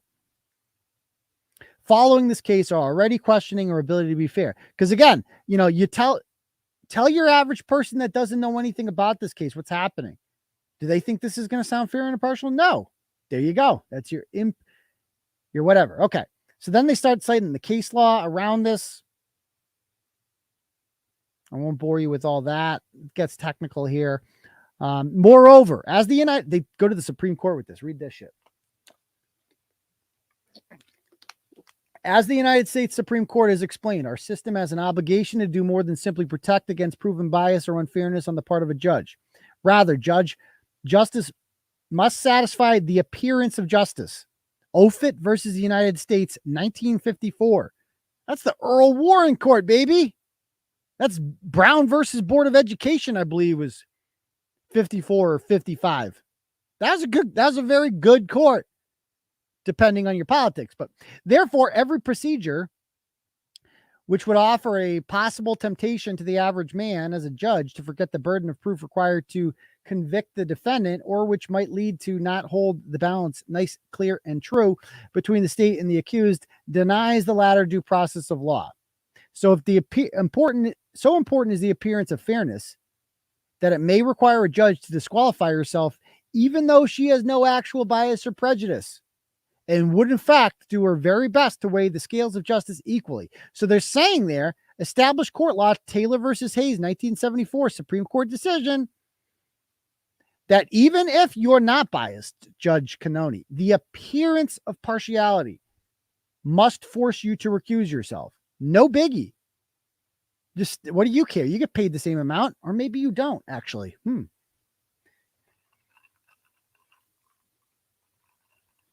So it goes on. It cites more case law. I mean, they got a shitload of case law backing this up. A shitload. A judge shall disqualify herself in a proceeding in which the judge cannot be impartial, or the judge's impartiality might be reasonably questioned. There are so many cases that they cite here. So many cases that back this up. Like this, it goes on. I'll publish this whole thing and you can read it. I won't bore you with every case. They all say the same thing. The appearance of impartiality. That's the key part there. They cast a shadow. As set forth, Ms. Reed cannot and will not speculate as to whether or not Judge Cannone can be subjectively impartial in this case. I will. However, Ms. Reed is on trial for her life. The suggestion, not by Ms. Reed, but by a family member of the third-party culprits themselves, that they have a relationship with and the ability to influence her, when considered in the light of the significant procedural irregularities that have inured, I don't know how to pronounce it, to Ms. Reed's great detriment and to the benefit of McCabe and Albert, cast a shadow over this case so large that any disinterested third party would have to question her impartiality in this case. There you go. If this court believes she cannot be impartial in this case, she must recuse herself. So they go to cite more case law there. Although Ms. Reed will not speculate as to whether or not she can be fair and impartial, she requested this court consult her emotions and conscience to determine whether recusal is required on this ground. I don't think she's going to be doing that. I don't think she has a conscience, but the facts and like, let's keep in mind here, like Judge Cannone, that like all of this whole motion, like you need to understand this, Justice Cannone, that all of this will be heard by an appellate judge down the road. Like if this is retrial, like if God forbid Karen Reed's convicted, which is not going to happen, I don't even want to say that, like all of, and it will be appealed, all of this will be going in front of an appellate judge. It will be fucking thrown out in 5 seconds, and you will look like a fucking idiot. You, like, that is like the worst thing that can happen to a judge, is one of your earlier decisions is overruled by judges who are smarter than you. And that's why they're on appellate courts and you're not. So if you fuck this up, it's going to follow you around. This is forever. Regardless of whether the court subjectively believes she can be fair, the state and federal constitutions, blah, blah, blah. Actual impartiality alone is not enough. And they say more case law with that.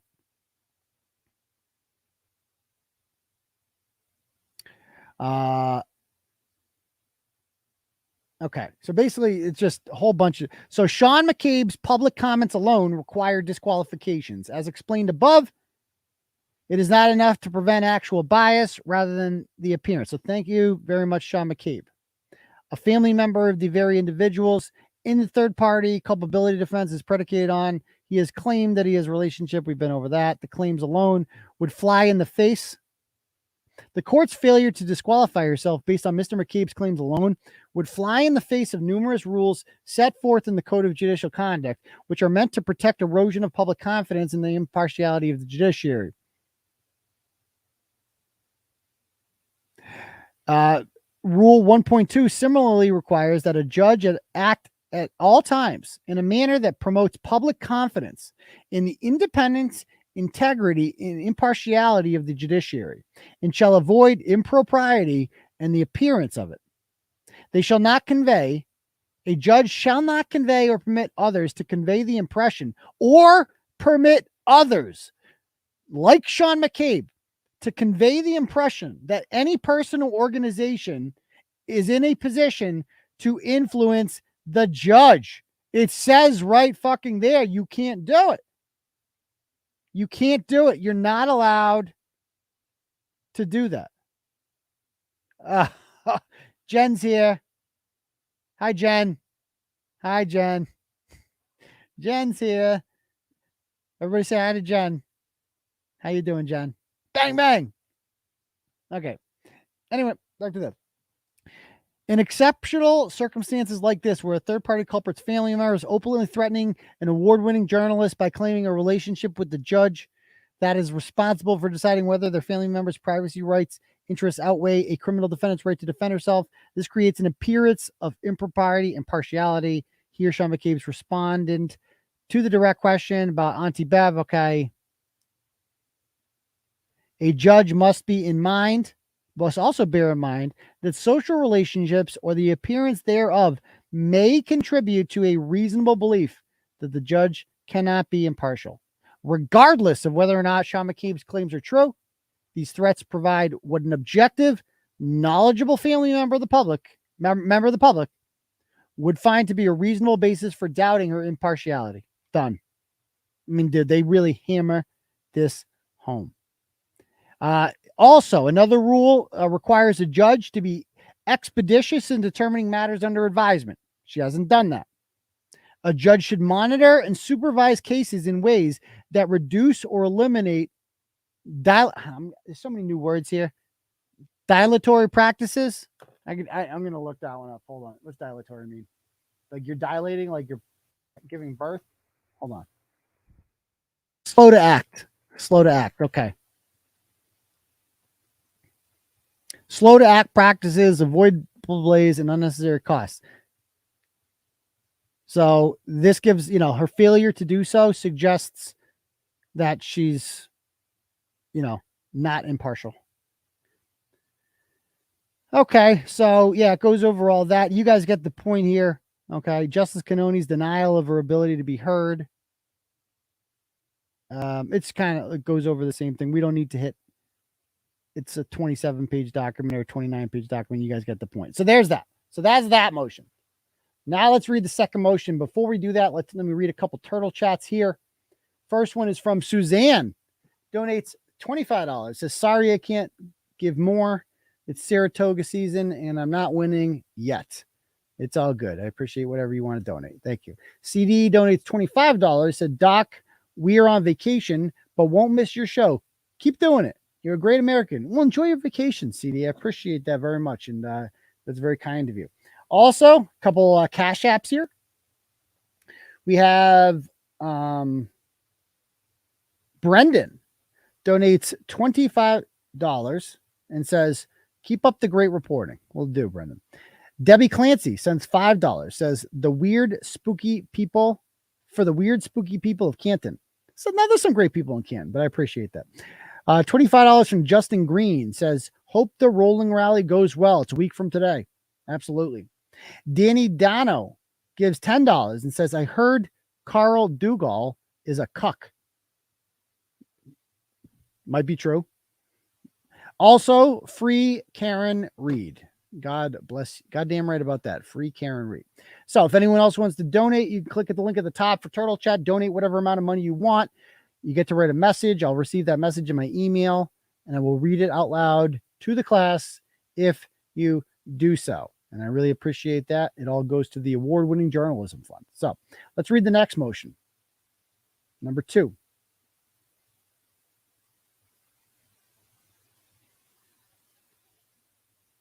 Where'd it go? Okay, so now we're going to talk about the gag order and their attempt to stymie the defense.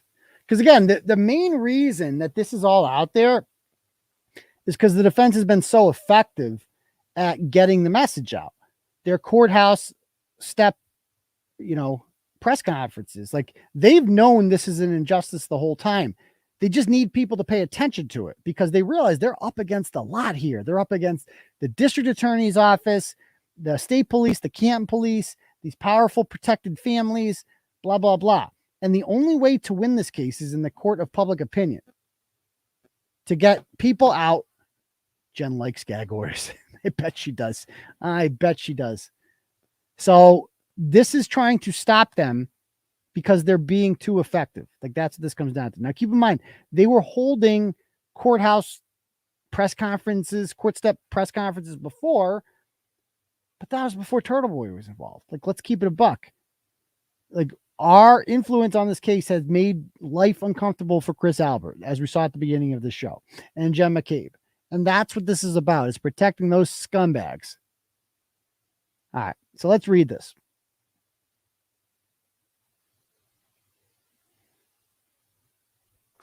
As grounds, therefore, Ms. Reed states that her attorneys are allowed to make statements that reasonable attorneys would believe are required to protect her from undue prejudice resulting in the publicity not initiated, blah, blah, blah, blah, blah. Okay. Upon her arrest, now this is good stuff, man. I loved the way this is coming. They call out Greg Long here. Watch this. And this is something that I've put in my reporting, so I know they're reading Turtleboy. Upon Miss Reed's first arrest in this matter, Boston Police Superintendent-in-Chief Gregory Long released the following statement. The Boston Police Department continues to grieve over the tragic loss of our brother, police officer John O'Keefe. John was a kind person, dedicated to his family, and will be greatly missed by his coworkers and anyone who had the privilege of meeting him. Today, the Massachusetts State Police and the Norfolk County DA's office arrested the person responsible for John's death. So remember, I have specifically brought this post up before, and like I've pointed out, remember I shared this one and I've commented, it's still up there on their Facebook page. And I pointed out Greg Long, guess what town he lives in? Oh, he lives in Canton. Of course, they all live in Canton. Everyone who is connected to this case seems to live in this fucking town. This incestuous cesspool of corruption and crime and murder. Okay. So, at the very outset of this matter, Chief Long, an agent of the Commonwealth, publicly released a statement intended to prejudice Miss Reed's defense, announcing her guilt before a shred of evidence has been prevented at trial have been conducted. So he announced that she's responsible for it. Not like, and like, let's be honest here too. This is not a civilian who died. This is a police officer. They know that this statement is especially inflammatory because of the crime that Karen Reed is accused of. I'll be perfectly honest. This is one reason that I stayed away from this story to begin with. And shame on me. And that I didn't look into it when it first happened. Because I'm like, you don't want to be like, when a cop gets killed and their killer is arrested, taking the killer's side is not a popular move. It's not going to get you, especially with my audience. Like, that's not going to go over well.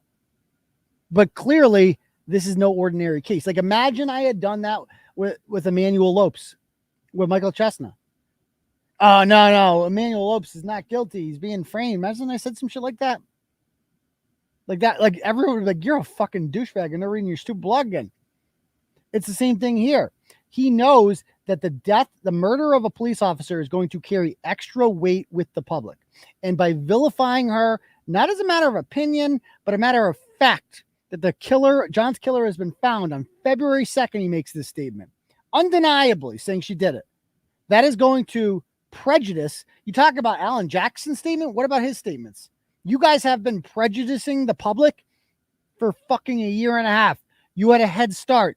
Now you don't like the fact that we're doing the same and we're better at it than you. So, no presumption of innocence was afforded to her by the government, and yet the Commonwealth issued a public statement to community characterizing her as a killer. Superintendent-in-Chief Long's statement was widely disseminated by media outlets. That inherently prejudicial statement was released on both the official Facebook account and Twitter account of BPD. Following a press release from the Norfolk County DA's office indicating Miss Reed would be arraigned in Stoughton District Court on February 2nd, following her arraignment, Chief Long took the opportunity to speak with members of the press in full uniform, lamenting the loss of an officer, quote, especially under circumstances like this, referring to Karen Reed.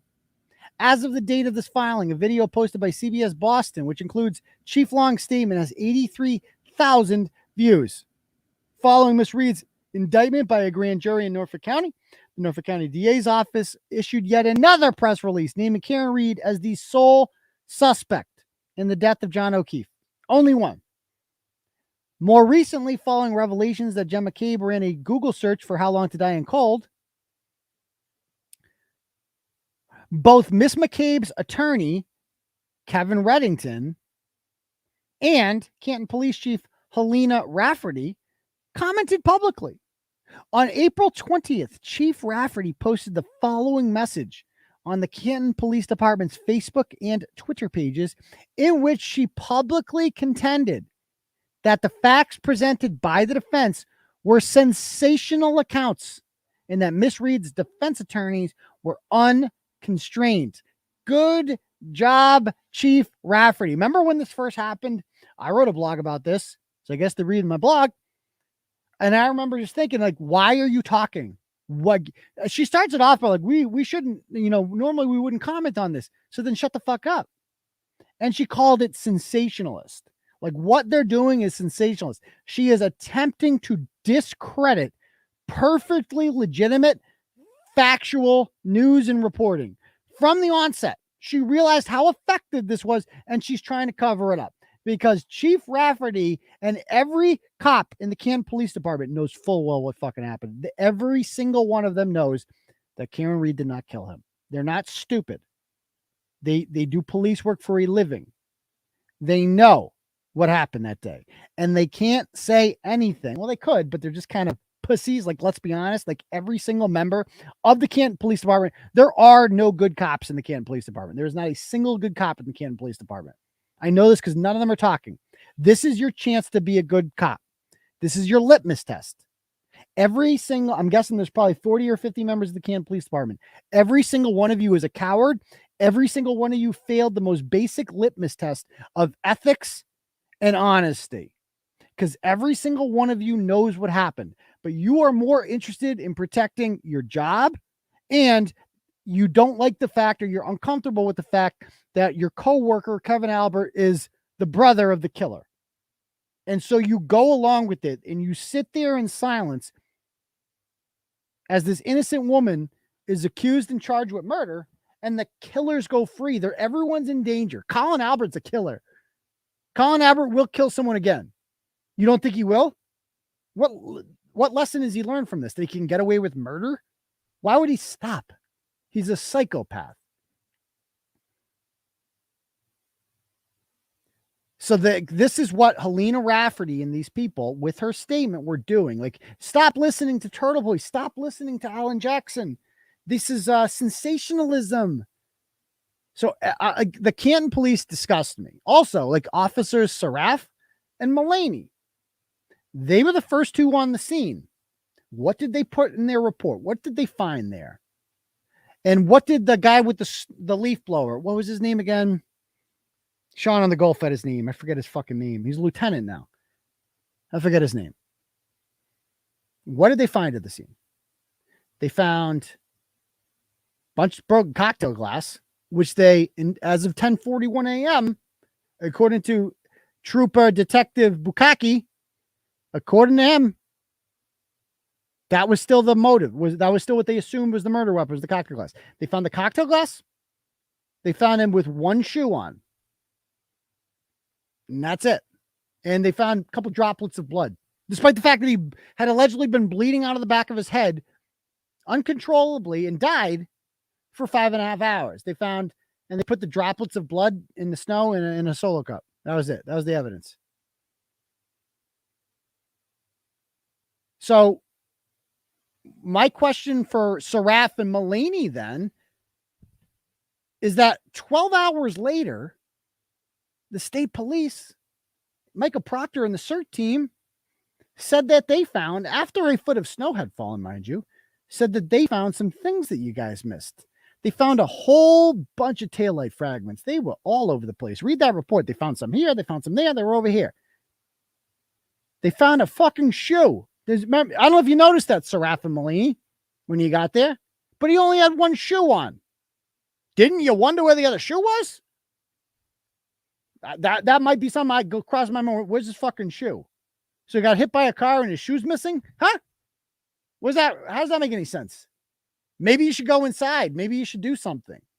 But maybe Saraf and Mulaney are just low-level Canton police officers who were working the graveyard shift that morning, and they're not making the calls. And maybe somebody like, I don't know, Lieutenant Michael Lank, who has personally gotten Chris Albert out of jams before and gotten in trouble for it, and has got promoted as a result of his incompetence and corruption, and whose wife goes to parties with pedophiles like John Blake. Yeah, he's a pedophile. I said it. He's a pedo. You guys hang out with pedos, by the way. Not only you kill people, you guys rape children. Like, that's cool. Murder and rape of children is cool in Canton. Watch Tuesday's show. So I would ask Saraf and Mulaney, because I'm sure they're watching this and I'm sure they'll see this. How does that make you feel? That Michael Proctor came along 12 hours later and called you retarded? Because that's like, let's keep it a buck. That's what he did. Because you would have to be functionally retarded to have missed a fucking shoe, a hat, and a whole bunch of taillight fragments. Does that not offend you? Not only as a man, but as a professional, as a goddamn fucking police officer, that Michael Proctor embarrassed you, shamed you, humiliated you. He cucked you. He might as well fuck your wife in front of you because you're fucking retarded. You missed all that. How does that make you feel, Officers Saraf and Mulaney? Are you not upset about that? That this guy overruled you? Because you know, you were there at 6:05. There was no fucking taillight fragment there at 6:05. You would have put in your report. There was no extra shoe lying around. You're a fucking pussy. What the fuck is wrong with you? Have some pride. Is this job that fucking good? Is the Canton Police Department the only place that you can get a fucking job? You're worried about losing your fucking job? You're fucking coward. God, this nation offends me. I wrote this blog on July 4th about this. Our founding fathers all signed a document that would almost guarantee that they'd be hung from fucking trees. And they were rich. Bunch of them owned slaves. Only rich people owned slaves. They were going to lose fucking everything. There's like a 1% chance they were going to defeat Britain. And they all signed it anyway. Because fuck it. That's why. Because some things are worth it. Principles matter. And you can't allow bad tyranny to rule. But nope, we live in a different country now where everyone's like, oh, but about my job. I can't tell the truth because my job. Oh no, my job. Oh, get a new fucking job. I was a teacher for 10 years. And you know what? I didn't want to keep my fucking mouth shut. I wanted to have my opinions and I wasn't going to keep them to myself anymore. I'm 10 times the man you'll ever be. Like, let's be clear about that. You're a fucking pussy, Seraph and Mulaney particularly, because you two cowards allowed this to happen. You allowed this injustice to go on. You got cucked by Proctor, and you sat there and you took it like the cowardly little bitches that you are. Shame on you. You should be like, no. There was no taillight there. I was there. But you got nothing to say.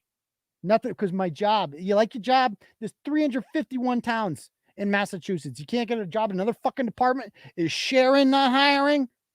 Come to Worcester. I'm sure you can get a job at the Worcester Police Department. Nobody wants to be a cop these days. You can be a cop anywhere you want. Anyway, so that's my rant about how those two are pussies. It goes on to say, attorney Kevin Reddington, meanwhile, spoke with members of the press. Yes, he did, on April 24th. In his statement to the Herald, attorney Reddington stated in part, quote, my client Jennifer McCabe has been vilified in pleadings. The defendant's attorneys are spinning it. It's going nowhere. The whole scenario is baseless. So it's okay when they talk to the press. He further stated, with no evidence or context regarding what may or may not have been asked, that Miss McCabe had taken and passed a polygraph, something he is well aware as a prominent defense attorney is inadmissible in Massachusetts courts, but may nevertheless be compelling narrative to the members of the public. So when he made, first of all, Kevin Reddington does that with every client he has. He said that Jason Correa passed the polygraph, never showed it. No, not Jason Correa. The guy before, the other mayor that he ran Fall River, the other disgraced mayor of Fall River that he, oh my God, he represents everyone. And he also said that John Blake passed the polygraph. Because, oh yeah, he represents John Blake too. Of course he does, because there's only one attorney in the South Shore of Massachusetts. His name's Kevin Reddington. He does everything. Okay, so they all passed polygraph test. So then there's David Traub, whose private text messages we published. Spokesperson for the Norfolk County DA's office also publicly spoke to members of the press regarding the critical McCabe Google search data. Mr. Traub made several statements regarding McCabe's Google search, including the following. While prosecutors are ethically constrained in the statements that can be made outside the courtroom, the Norfolk DA's office is in receipt of the motion filed last week, and it is our expectation to have a detailed response on May 3rd that refutes the assertions in that motion. Yeah, we're still waiting for that. He's like, oh, well, we're going to refute that. We'll do it at the evidentiary hearing, and then we're going to cancel that. Okay. He then went on to state, it has not yet been determined that the defense has interpreted the raw data correctly. The Norfolk DA's office has asked the defense repeatedly during the pendency of this matter to provide any actual exculpatory evidence to support their claims. They did. It's called the Google search. Yeah.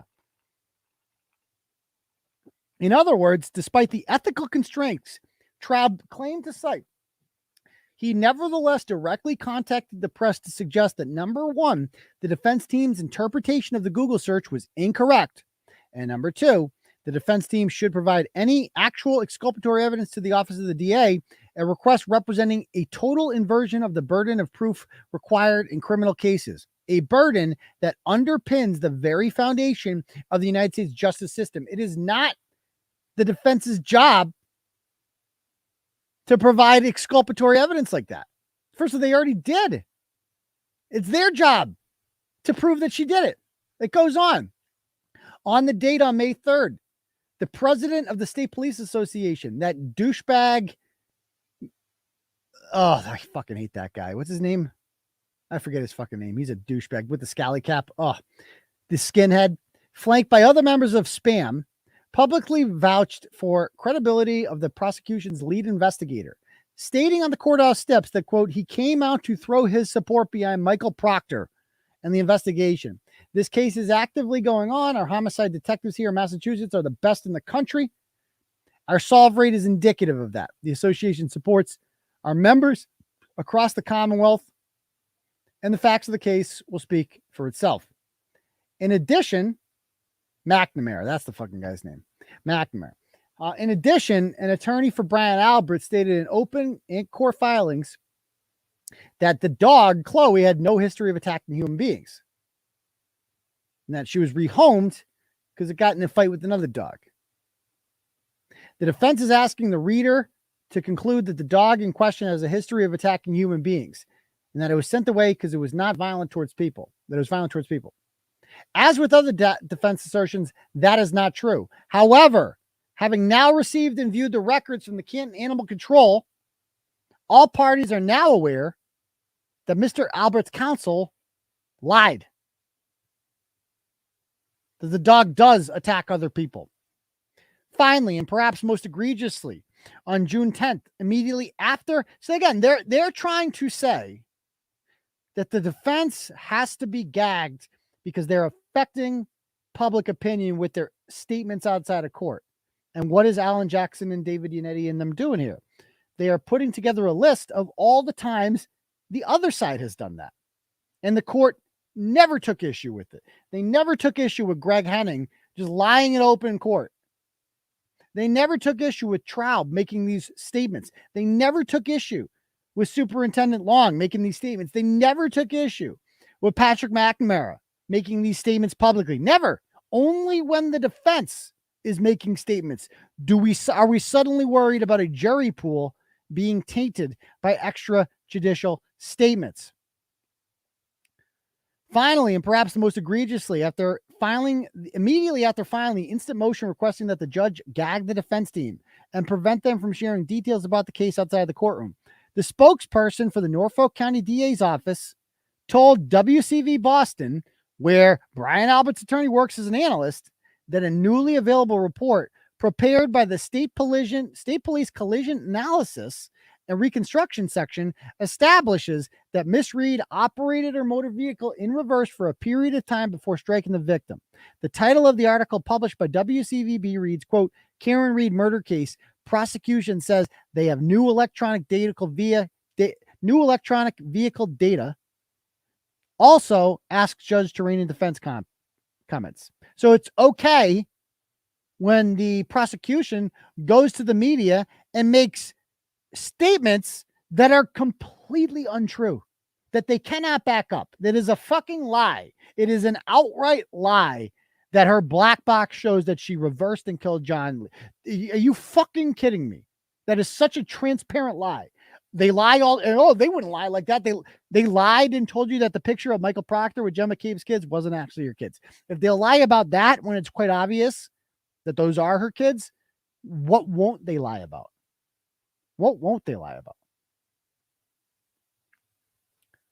So that's a lie. In the wake of the deluge of negative and prejudicial statements from the government, Miss Reed suffered unyieldingly. She lost her job. Her teaching position was taken away. Friends abandoned her. Karen Reed's reputation was destroyed. She was a community pariah, and that was exactly what was intended by the individuals and agencies behind those statements. From the outset, as this court is likely aware, there's been significant media coverage of this case. However, before the instant motion, the Commonwealth had no objection to the extrajudicial statements of police officials, blah, blah, blah, blah, blah. That is because the statements that they were making fit nearly into its own narrative of the case and served to prejudice Karen Reed within the community. Now that the public has begun to ask questions about the validity of this prosecution, criticize the government's handling of the case, and question whether, in fact, Karen Reed is actually responsible for his death, instead of answering those constituents' inquiries, the Commonwealth has taken the desperate position that it would rather muzzle the defense. Trials and proceedings are public proceedings. The public has a right to be informed of how its representatives are conducting themselves, and the defense has a right to be critical of the exercise of the Commonwealth's power. While the Commonwealth now seeks to retry its case in the dark by seeking an extraordinary order by the court, gagging your entire defense team, the Constitution and free speech mandate otherwise. Sunlight is the best disinfectant. The media has begun to take an unprecedented interest in this case. If the media has questions, all parties should be able to answer those questions. Should Mr. Lally or any of his colleagues take issue with anything that has been said to the media, they have every right to correct the record and see if that's a great fucking point. What, like, if Mr. Lally is that confidence, if Lunchbox Lally is this confidence in his case, and the facts are on his side, he can give a press. They keep saying they're constrained. They can't talk. They talk all the time. So get up there and talk. They're afraid of reporters. They are afraid of questions being asked of them because they don't have answers to them. They know that Karen Reed did not do this. You saw when I attempted to question this guy. Like if I questioned the defense about shit, if I really grilled the defense, maybe I should do that. I'll grill the defense, ask them really fucking tough questions about this. Oh yeah? Why did she say at the scene that I hit him? They were asked that by Carl Dougal. They had an answer. It's really easy when you have the truth on your side to answer questions. I ask Sean McCabe why she Googles how long to die in cold. She just keeps walking. I ask Adam Lally, are you part of a cover up here? He just keeps walking. Nothing to say. He knows the truth. He knows what he did. So maybe that's it. To be fair, maybe I'll ask the defense some questions. Okay. But gagging the defense because the Commonwealth is uncomfortable with the public interest in this case is not only unnecessary, it's improper. The Commonwealth now seeks a gag order that will prohibit the defense team from being able to respond to media inquiries about the state of the case. So again, if like Dateline wants to get involved or something, they can't talk to him. And to respond to previous prejudicial statements by the government, such as those noted above. Moreover, the Commonwealth has specifically requested that any witnesses and their counsel be allowed to speak in public about this case with impunity. Tying the hands to Ms. Reed's counsel, such as they would be barred from rebutting false claims made by those parties, would be a gross violation of her constitutional rights. A claim by the Commonwealth that any extrajudicial statement might affect the potential jury pool is hypocritical. They took an early opportunity to try to convict her in the court of public opinion. It cannot now cry foul when the defense does the same. Okay. So now they cite some case law. A lawyer may make a statement that a reasonable lawyer would believe is required to protect the client from substantial, undue, prejudicial effect of recent publicity not initiated by the lawyer or the lawyer's client. Okay. In its motion, the Commonwealth cites a Supreme Court case. Gentile, this is great. Gentile versus State Bar of Nevada. Several times. Every time the Commonwealth cites this case, however, it relies on a section of Chief Justice Rehnquist's opinion, which concurred in part and dissented in part. The Commonwealth curiously completely ignores Justice Kennedy's majority and controlling opinion in its motion. So they keep citing this case in their motion to gag the defense. They support. They keep citing a Supreme Court case. The problem? They cite the losers. Like, so they cite the justice every time that there's a Supreme Court decision that's split. There is the majority opinion and the dissenting opinion, and they're both on the record. They cite the losing opinion. They forgot to mention that. They're like, they think they're crafty. They're like citing Supreme Court case law from the losers. Like wild. They thought they could get away with it. They thought they wouldn't Google this case. Oh my God. The Commonwealth also fails to point out that it is repeatedly citing a concurring opinion, and that opinion that is not binding precedent. Unlike the Hernandez case, they cite the Aaron Hernandez case, cited by the Commonwealth, which involved a motion to prohibit prejudicial extrajudicial statements filed by defense counsel in response, because usually when you are trying to gag, usually it's the defense that calls for a gag, because usually the client's guilty. So they want to gag, like in a high profile case like Aaron Hernandez, his attorneys want to gag the prosecution from making, because it's such a popular case that they want to gag them from making statements that could affect the jury pool that would not give Aaron Hernandez due process. But in this case, it's the opposite. It's the prosecution trying to stop the defense. I mean, Karen Reed's an American citizen. She has a right to good representation, and they're taking it away from her. Oh, it's such an injustice. God, I'm angry. Mr. Gentile, a criminal defense attorney in Las Vegas, was disciplined by the Southern Nevada Disciplinary Board of the State Bar for a press conference he had held following the indictment of his client. Mr. Gentile's client was accused of stealing from deposit boxes at the Western Vaults. Saliently, Mr. Gentile told members of the press that his client was a quote-unquote scapegoat and noted that the state had not, quote, been honest enough to indict people who did it. the police department and crooked cops.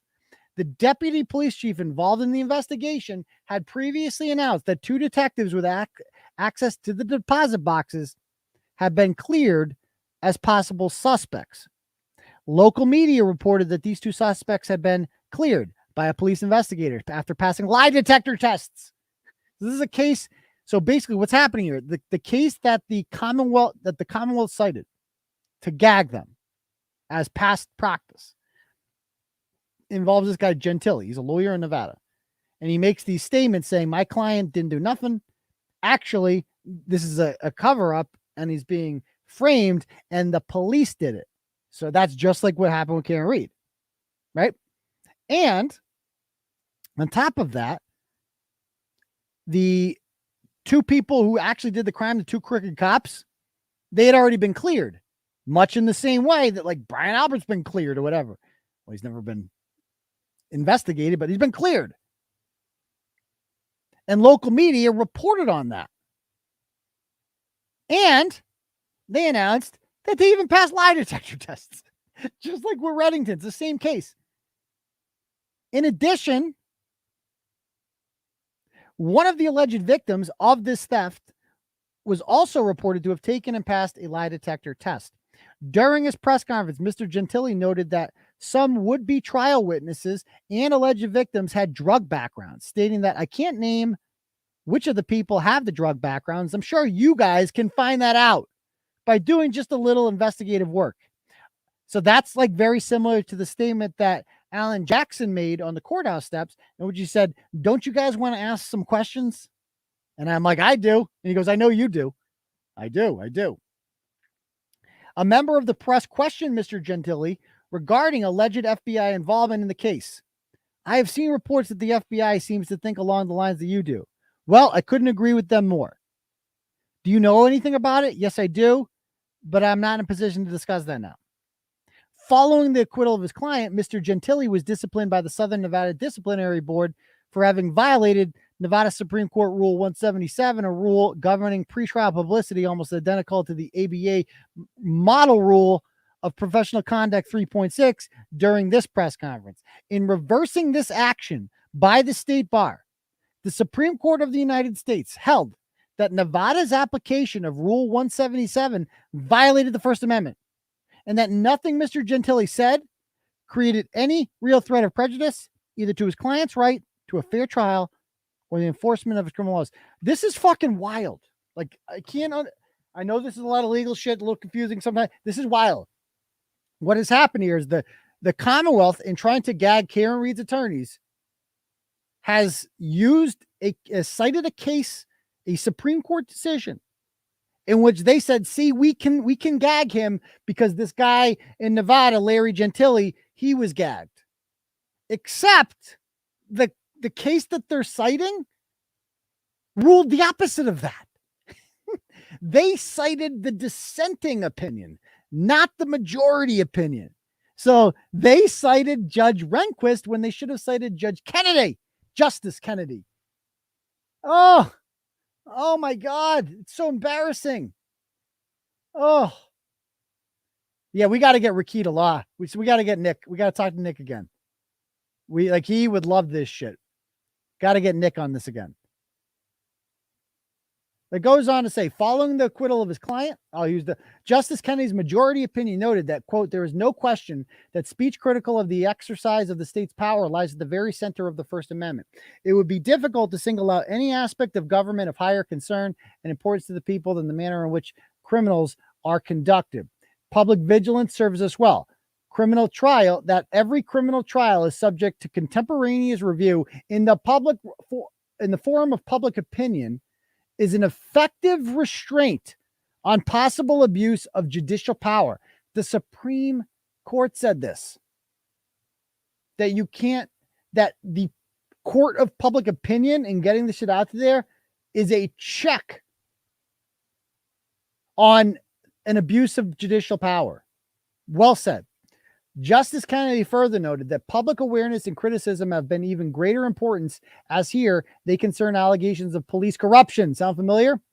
The Supreme Court noted in holding a press conference Mr. Gentili did not seek to materially prejudice an adjudicative proceeding. Instead, he sought to, quote, stop a wave of publicity that he perceived as prejudicing potential jurors against his client and injuring his client's reputation in the community.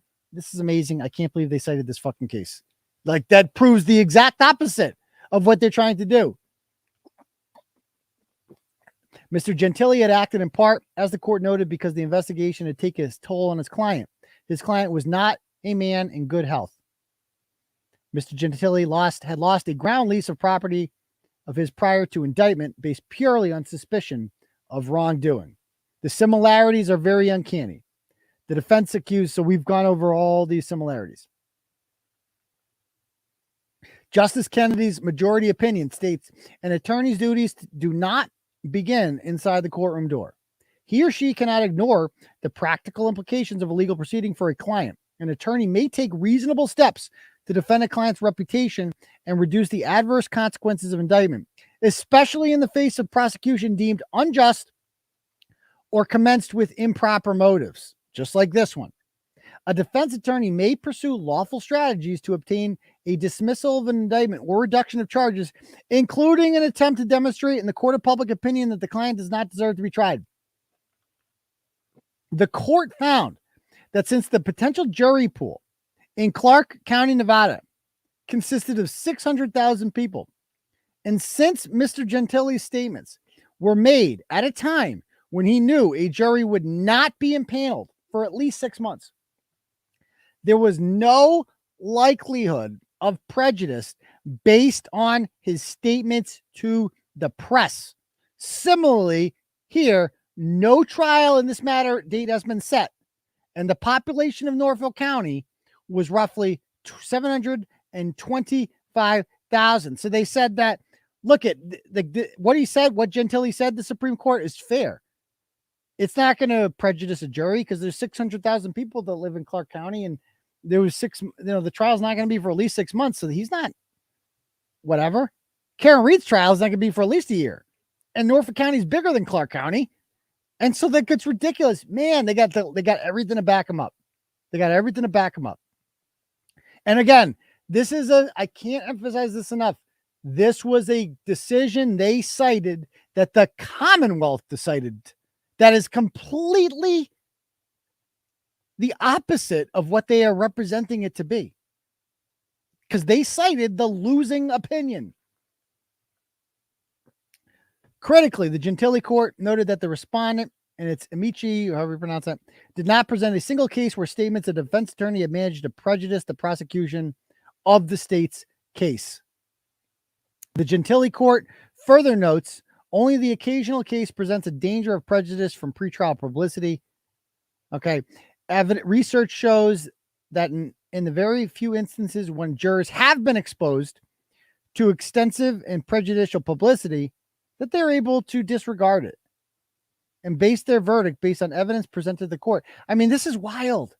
Like, we have to keep shit a secret because a jury might not be able to be picked. I mean, how the fuck did we get OJ? How did OJ Simpson ever get a jury? Honestly, how did any of these Jodi Arias, go down the line of high profile criminal defense cases, Aaron Hernandez, you go down the fucking line. And yet they were allowed to talk about it. There's never a gag on the fucking defense. Maybe the prosecution, not the defense. The court paid special attention to the fact that speech by a defense attorney should be afforded traditional First Amendment protections, and less justification exists for censoring speech for a defense attorney as compared to police or prosecutors. Exactly. Supreme Court cases recognize that disciplinary rules governing the legal profession cannot punish activity protected by the First Amendment, and that the First Amendment protection survives even when the attorney violates the disciplinary rule that he swore to obey. The Commonwealth's characterization of statements made by Alan Jackson is misleading, lacks context, and is deceptive. For example, the Commonwealth states that, quote, furthermore, during the May 3rd hearing, defense counsel first reported in open court during a live television broadcast that the federal authorities have now gotten involved in the circumstances surrounding this case and have impaneled a federal grand jury, to investigate some of these circumstances. So Alan Jackson said that in court. So it's not even an extrajudicial statement. He said it in court. You can't gag him in court. You can maybe gag him outside of court. You can't gag him in court. Critically, the Commonwealth, in an effort to cast Jackson's statement in the most nefarious light possible, omitted the prefatory clause preceding that statement, in which he said prior to that, quote, it has been reported that. So they're so shisty. They said in their motion to gag this dude that, he said in court that a federal grand jury has been convened. And that makes people think that this thing's shady, God forbid. Wouldn't want them to think that. But they forgot to mention what he prefaced it with was, it has been reported that. Yeah, that words matter. Lunchbox. At the time the statement made, it had been publicly reported that a federal grand jury had been impaneled. I reported that. There is a marked difference between stating that something has been reported and revealing something that was previously unknown to anyone. This statement was not the defense revealing publicly that a federal grand jury had been impaneled, something about which the defense team would have no knowledge. Instead, as Attorney Jackson stated, this was Miss Reed's counsel reiterating what had already been publicly reported. It was not an extrajudicial statement. He stated it in open court as part of a legal argument. It is disingenuous for the Commonwealth to muddy the waters when seeking the gag defense by citing an appropriate argument made in a courtroom in compliance with the defendant's Sixth Amendment rights. Additionally, the Commonwealth suggests the defense counsel directly encourage media outlets to continue to contact witnesses and ask them inflammatory questions in step with the defendant's theory of the case. This is an absurd characterization of what Attorney Jackson said during the press conference. He said to them, don't you want to ask some questions? I know you do, me. Let me give you some examples. Here's some questions that you might want to ask. Why did Jennifer McCabe Google how long to die in cold in 2:27 in the morning, 3.5 hours before she would have any reason to believe John O'Keefe was dying in the cold? Why don't you ask the question? Why did she scrub her phone? Why did she take the time to scrub her phone before she turned it into police? Why did she delete in all reference to her communications with Brian Albert on the 29th? Here's another question. Why did Brian Albert get rid of the dog? So this is not a call to action to harass witnesses. These suggestions of possible investigation to the press by Attorney Jackson are reminiscent of Mr. Gentile's suggestion. Members of the press that they could find relevant information by, quote, doing just a little bit of investigative work. Attorney Jackson's comments in court regarding the supposed existence of a federal grand jury are reminiscent of his statements that he agreed with the FBI's conclusion regarding that case. In contrast, Further, in contrast with Mr. Gentile's statements regarding the FBI's investigation, Attorney Jackson was silent on this issue outside of the courtroom. So he said it in court. In addition, and this is a good point, at several points in its memorandum, the Commonwealth fails to differentiate which members of her team made which statements, despite naming all four attorneys: David Yannetti, Ian Henchy, Alan Jackson, and Liza Little. In the first sentence of its memorandum, neither Attorney Henchy nor Attorney Little had made any public statements regarding. They're the two in the background. She holds the picture up. She's the one holding the picture during the court. Ian Henchy's the guy he hasn't said a word publicly about any of this. All four attorneys through misleading characterizations of some of Attorney Jackson's statements. So they're all being gagged as well. Finally, the Commonwealth states that the defense team is engaged in a trial by media strategy while ignoring that the Commonwealth is involved in the very same strategy. The Norfolk DA's office began its press releases stating when and where Ms. Reed's initial district court arraignment would take place, thereby encouraging members of the press to attend. Further, and attend they did. Further, as noted above, Superintendent-in-Chief Long prejudiced this case and sought to taint the jury pool. As soon as Ms. Reed was charged with a crime by stating, quote, today the Massachusetts State Police and the DA's office arrested the person responsible for John's death. Defense counsel has every right to rebut such an extraordinary prejudicial statement by pointing out that she was not responsible. They have every right to rebut what David Traub said about Jen McCabe's Google search being misinterpreted. They have every right to rebut the lie that Greg Henning in court said about the dog. They have every right Anyway, so they have all the rights. Okay. The defense did not initiate a trial by media strategy in this manner. The Commonwealth did.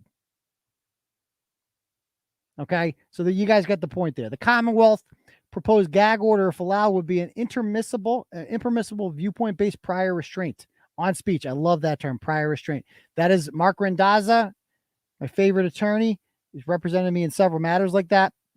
He knows he has used this prior restraint argument. You cannot this is a serious thing. Like the First Amendment is fucking sacred in this country. Sacred. It is like even Supreme Court's decisions on free speech are often 9-0. It's along party lines. It's supposed to be sacred. It's a big friggin' deal. Prior restraint on speech is unconstitutional. And they cite a couple of these cases. Viewpoint discrimination is an egregious form of content discrimination, the Supreme Court said. The government must abstain from regulating speech when the motivating ideology or the opinion or perspective of the speaker is for the restriction. Okay. The proposed gag order is viewpoint-based discrimination because it clearly is pointedly designed to apply solely to Miss Reed's defense team. The Commonwealth has made no effort to prevent prejudicial extrajudicial statements prejudicing the jury pool. And they're not upset about Chief Long doing that, the DA's office doing that. And there's not any mention of these statements in the Commonwealth's memorandum. So they're not upset at all by all the other statements that are made. Only Alan Jackson's statements. In other words, the Commonwealth was more than happy to have Miss Reed's trial occur in the court of public opinion, right up until the moment when the press began asking questions about the Commonwealth's investigation. It is clear that this attempt to seek a gag order against the defense is motivated by its frustration that reporting on this case has begun to include formal information favorable to the defense. This order seeks to prohibit the defense from rebutting the Commonwealth's narrative of the case, which has been pervasive since February 1st. Okay, so this is all about prior restraint. They cite some court cases. How about this? The Commonwealth's proposed gag order is not justified by a compelling governmental interest. When the Commonwealth cites a number of cases, including those which mention that a trial has a duty to minimize pretrial publicity to safeguard the due process of the accused, it is worth noting that the Commonwealth cannot point to a single case where statements by defense counsel prejudice the government's case. It's always the opposite. Instead, the Commonwealth cites cases like the Hernandez case where the opposite happens, where the Commonwealth repeatedly leaked details of their investigation to the press. The Commonwealth went so far as to apparently alert Sports Illustrated that a professional football player would be served with a grand jury subpoena following a New England Patriots football game, such that a Sports Illustrated photographer was waiting to photograph the moment. I don't think it was a New England Patriots player. I think that was one of the Pouncey brothers, Marquise Pouncey. I'm pretty sure he was served directly after a game. Maybe he was playing the Patriots that day. I don't remember. So it's like absurd, okay, that they're doing this. Anyway, even assuming for the sake of argument that there is a compelling governmental interest it seeks to protect, the gag order is not narrowly tailored to achieve its supposed objective by seeking to preclude the defense from disseminating by any means of public communication the substance of any evidence of a party anticipates a trial. The Commonwealth seeks to ensure that only its narrative, not that of the defense, is disseminated in the press. By way of a concrete example, the Commonwealth failed to produce a discovery report noting that Jennifer McCabe ran a Google search for how long to die in cold. This information was discovered by the defense. So again, that's a good point. The Commonwealth never produced in discovery that Jennifer McCabe Google search. It was discovered by the defense after paying for a full forensic extraction of her phone.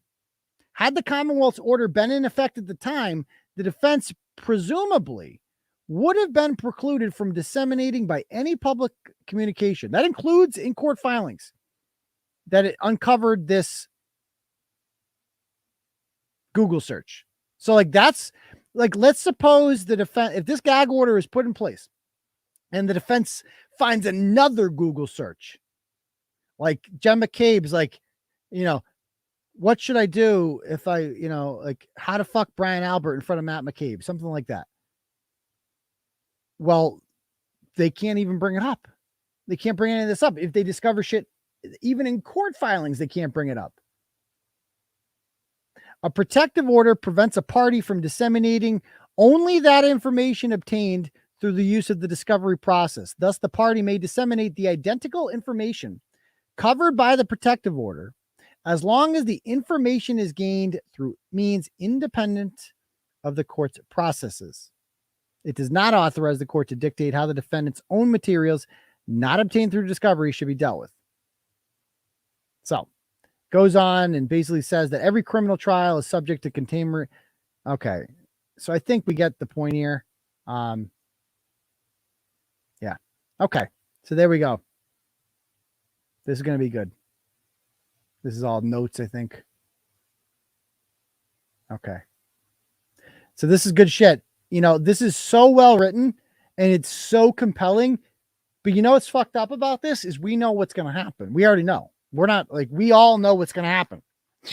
They're going to lose. Like, these are so well written, so compelling. They're have such good case law. And Judge Cannone's already made her mind. She can come in there. Are we done here? Are we done here? Okay. Well, I'm denying your motion. I'm going to approve the Commonwealth's motion to gag Mr. Jackson, and maybe next time we can just do this on Zoom. And I'll make sure I'm here for the next proceeding as well. Anyone got a cigarette? Like that's literally so we'll be here for the next hearing. Mr. Yannetti, do you have anything else to say? Okay, go ahead. Actually, I'm gonna let Lunchbox go. Go ahead, dear. Your hair gel looks great today. Don't let them be mean to you. You're doing a good job. Mr. Jackson, do you really need to speak again? I'm late for happy hour. They're having a 2-for-1 special. Mai Tais down at the walk. Okay. All right. Anyway, this is wild. I mean, I can't believe this is happening right now. Sean McCabe. Oh man. I feel bad for people that aren't following this case and reading Turtleboy. You're missing the most. I had a long discussion with my family about this today. I have relatives in for town. Everyone's following this case, man. Everyone's following it. So anyway, why don't we take a little let me check the donos. I gotta read some turtle chats here. Kyle V sends $5, says, please make that Lally impression into a YouTube short or its own recurring thing. I appreciate that, Kyle. DW sends $25. Says, I drove past Canton on Route 95 today. I was very tempted to get myself a mediocre chicken parm, but unfortunately didn't have the time. Is there any truth in the nasty rumor that they make that sandwich with chicken fingers? That would not surprise me at all. I bet you their chicken parm is made out of chicken fingers. I would bet a lot of money on that. Lionel donates $20. I might order something from D&E Pizza and go pick it up just so, like, dude, you can't kick me out. I'm here to pick up my fucking food. Yeah. Oh, I never did Where You Reppin'. Sorry, we'll do that another time. Ah, man, busy night, Lionel sends $20, says, my coconuts, MAI coconuts. Appreciate that. Anonymous sends $10, says, fuck Canton Police Department and Chief Rafferty deserves to be jailed too. I agree with that. Bob sends $25, says, Turtleboy, Cannone's face and voice had sedatives written all over her in Worcester. She wants a book deal. Every loser gets one. She better get a good advance. Her book sales will be zilch. Yeah, dude, she's on something. I don't give a shit. That woman's on something. She's fucking high or something. Like, something's wrong with this woman. She's not a judge. She's a joke. Absolute joke. Deval Patrick, good job. I'm going to fuck this state up. Okay, we also got a dono here from Riding the Turtle. Says, I fucking love you, Turtleboy. I appreciate that. I've been watching you since 2017. The Chicopee DCF Grundle Queen was the story that popped my turtle cherry. Oh, times have changed. I don't use the word Grundle Queen in titles as much as I used to in 2017. Keep doing what you do. There's no one out there that does it like you. Hashtag justice for Karen Reed and John O'Keefe. I appreciate that very much. And for popping your turtle cherry in 2017 with the Grundle Queen. Do we have any donos over here? Okay. I'm sorry that I fucking Depina sends $25 and says, from your niece AD.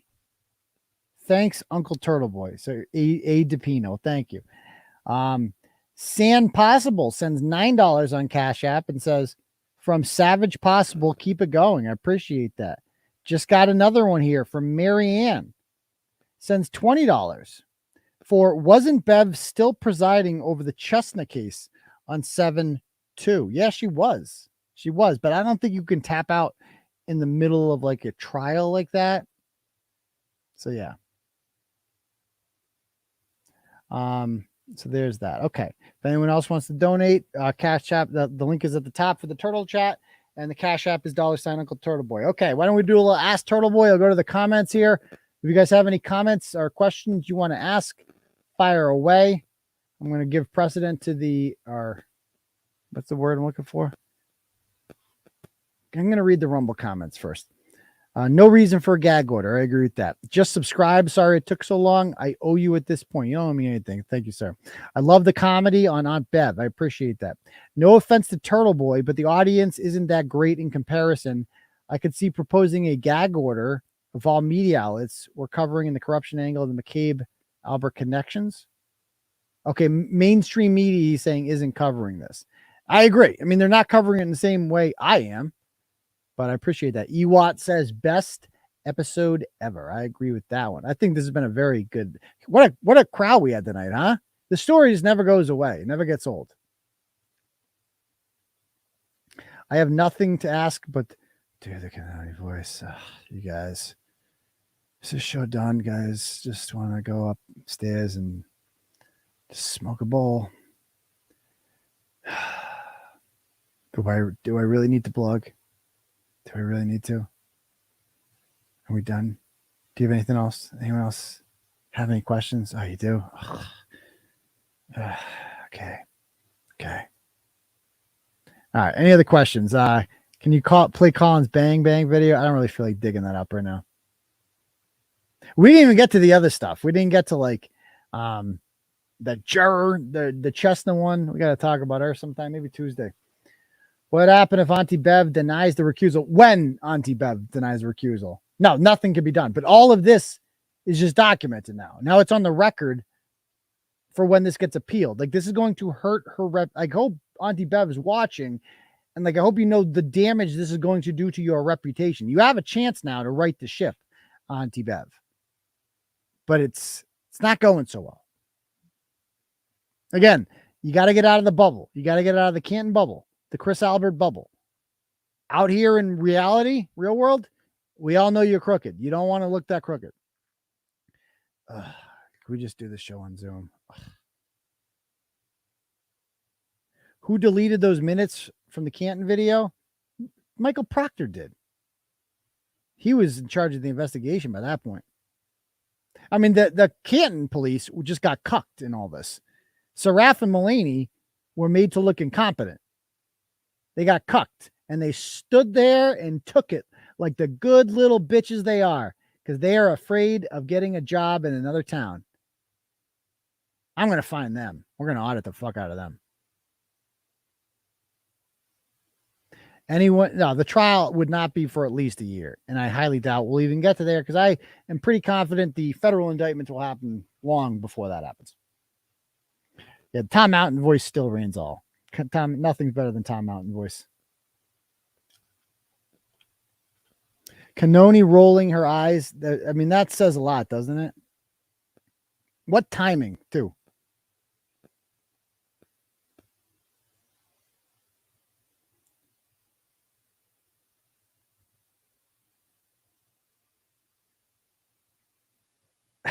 Next time, ask Chicken Parm about Peter Berger. I can't say anything to him. So that made me so happy.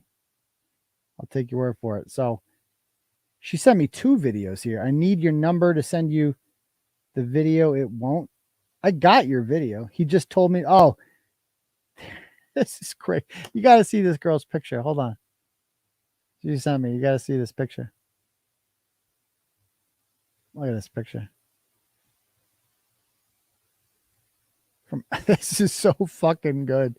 Dude, like, keep in mind, she's wearing this shirt in the bar with Chris Albert there. Like, she wore this to the bar. This is too good. Look at this. Look what she's wearing. Free Karen Ray. Oh, it's beautiful. It's so good. It's so good. I love it. I love it. I love it. I love it. The Waterfall bar. Dude, this story is taking on a life of its own, man. Let me tell you. Let me tell you.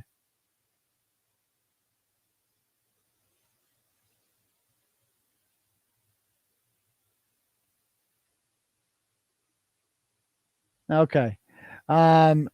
Yeah. Do I miss? I think I've gotten. Okay. So is this the same video she sent me twice?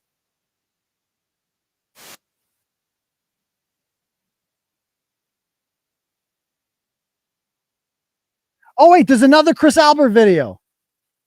We got to watch this. Oh, we got to watch this. Hold on. There's another Chris Albert video. Stop the presses. We got to watch this one.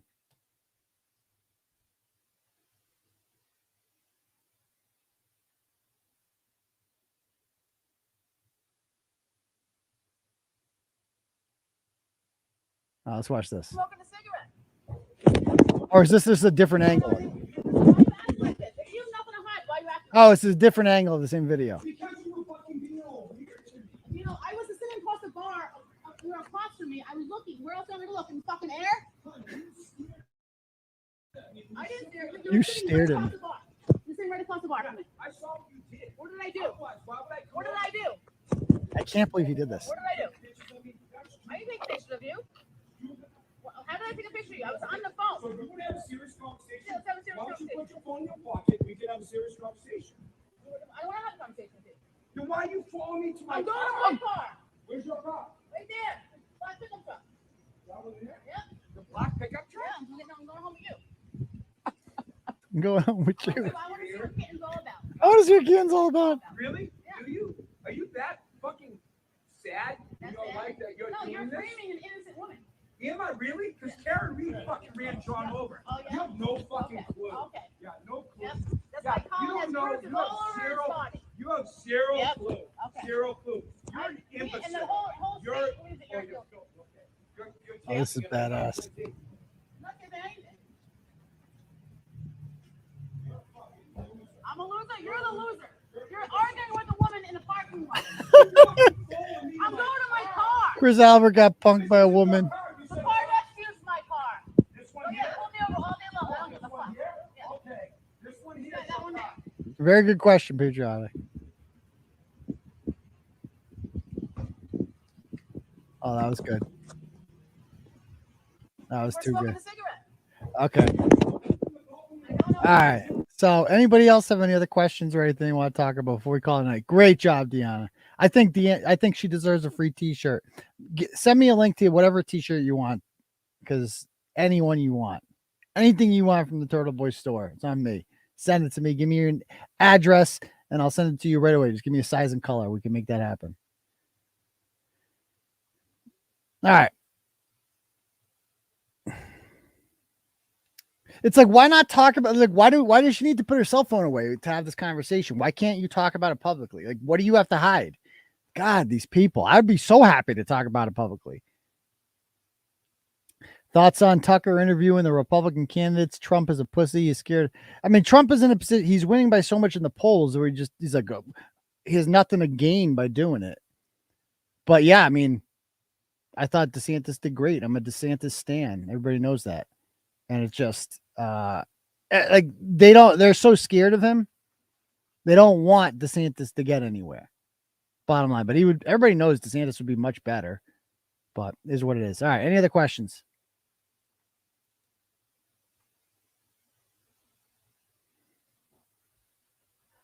You're a loser. That's the only thing he has to say. You're a loser. Any chance of the hearing date being changed? No, that's going to happen. Chris calling everyone a loser when he killed a guy in the 90s is in huge debt and makes shitty chicken parps. If for a living is pretty rich. It's funny because it's true.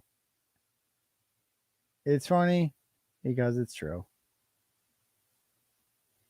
You're a loser.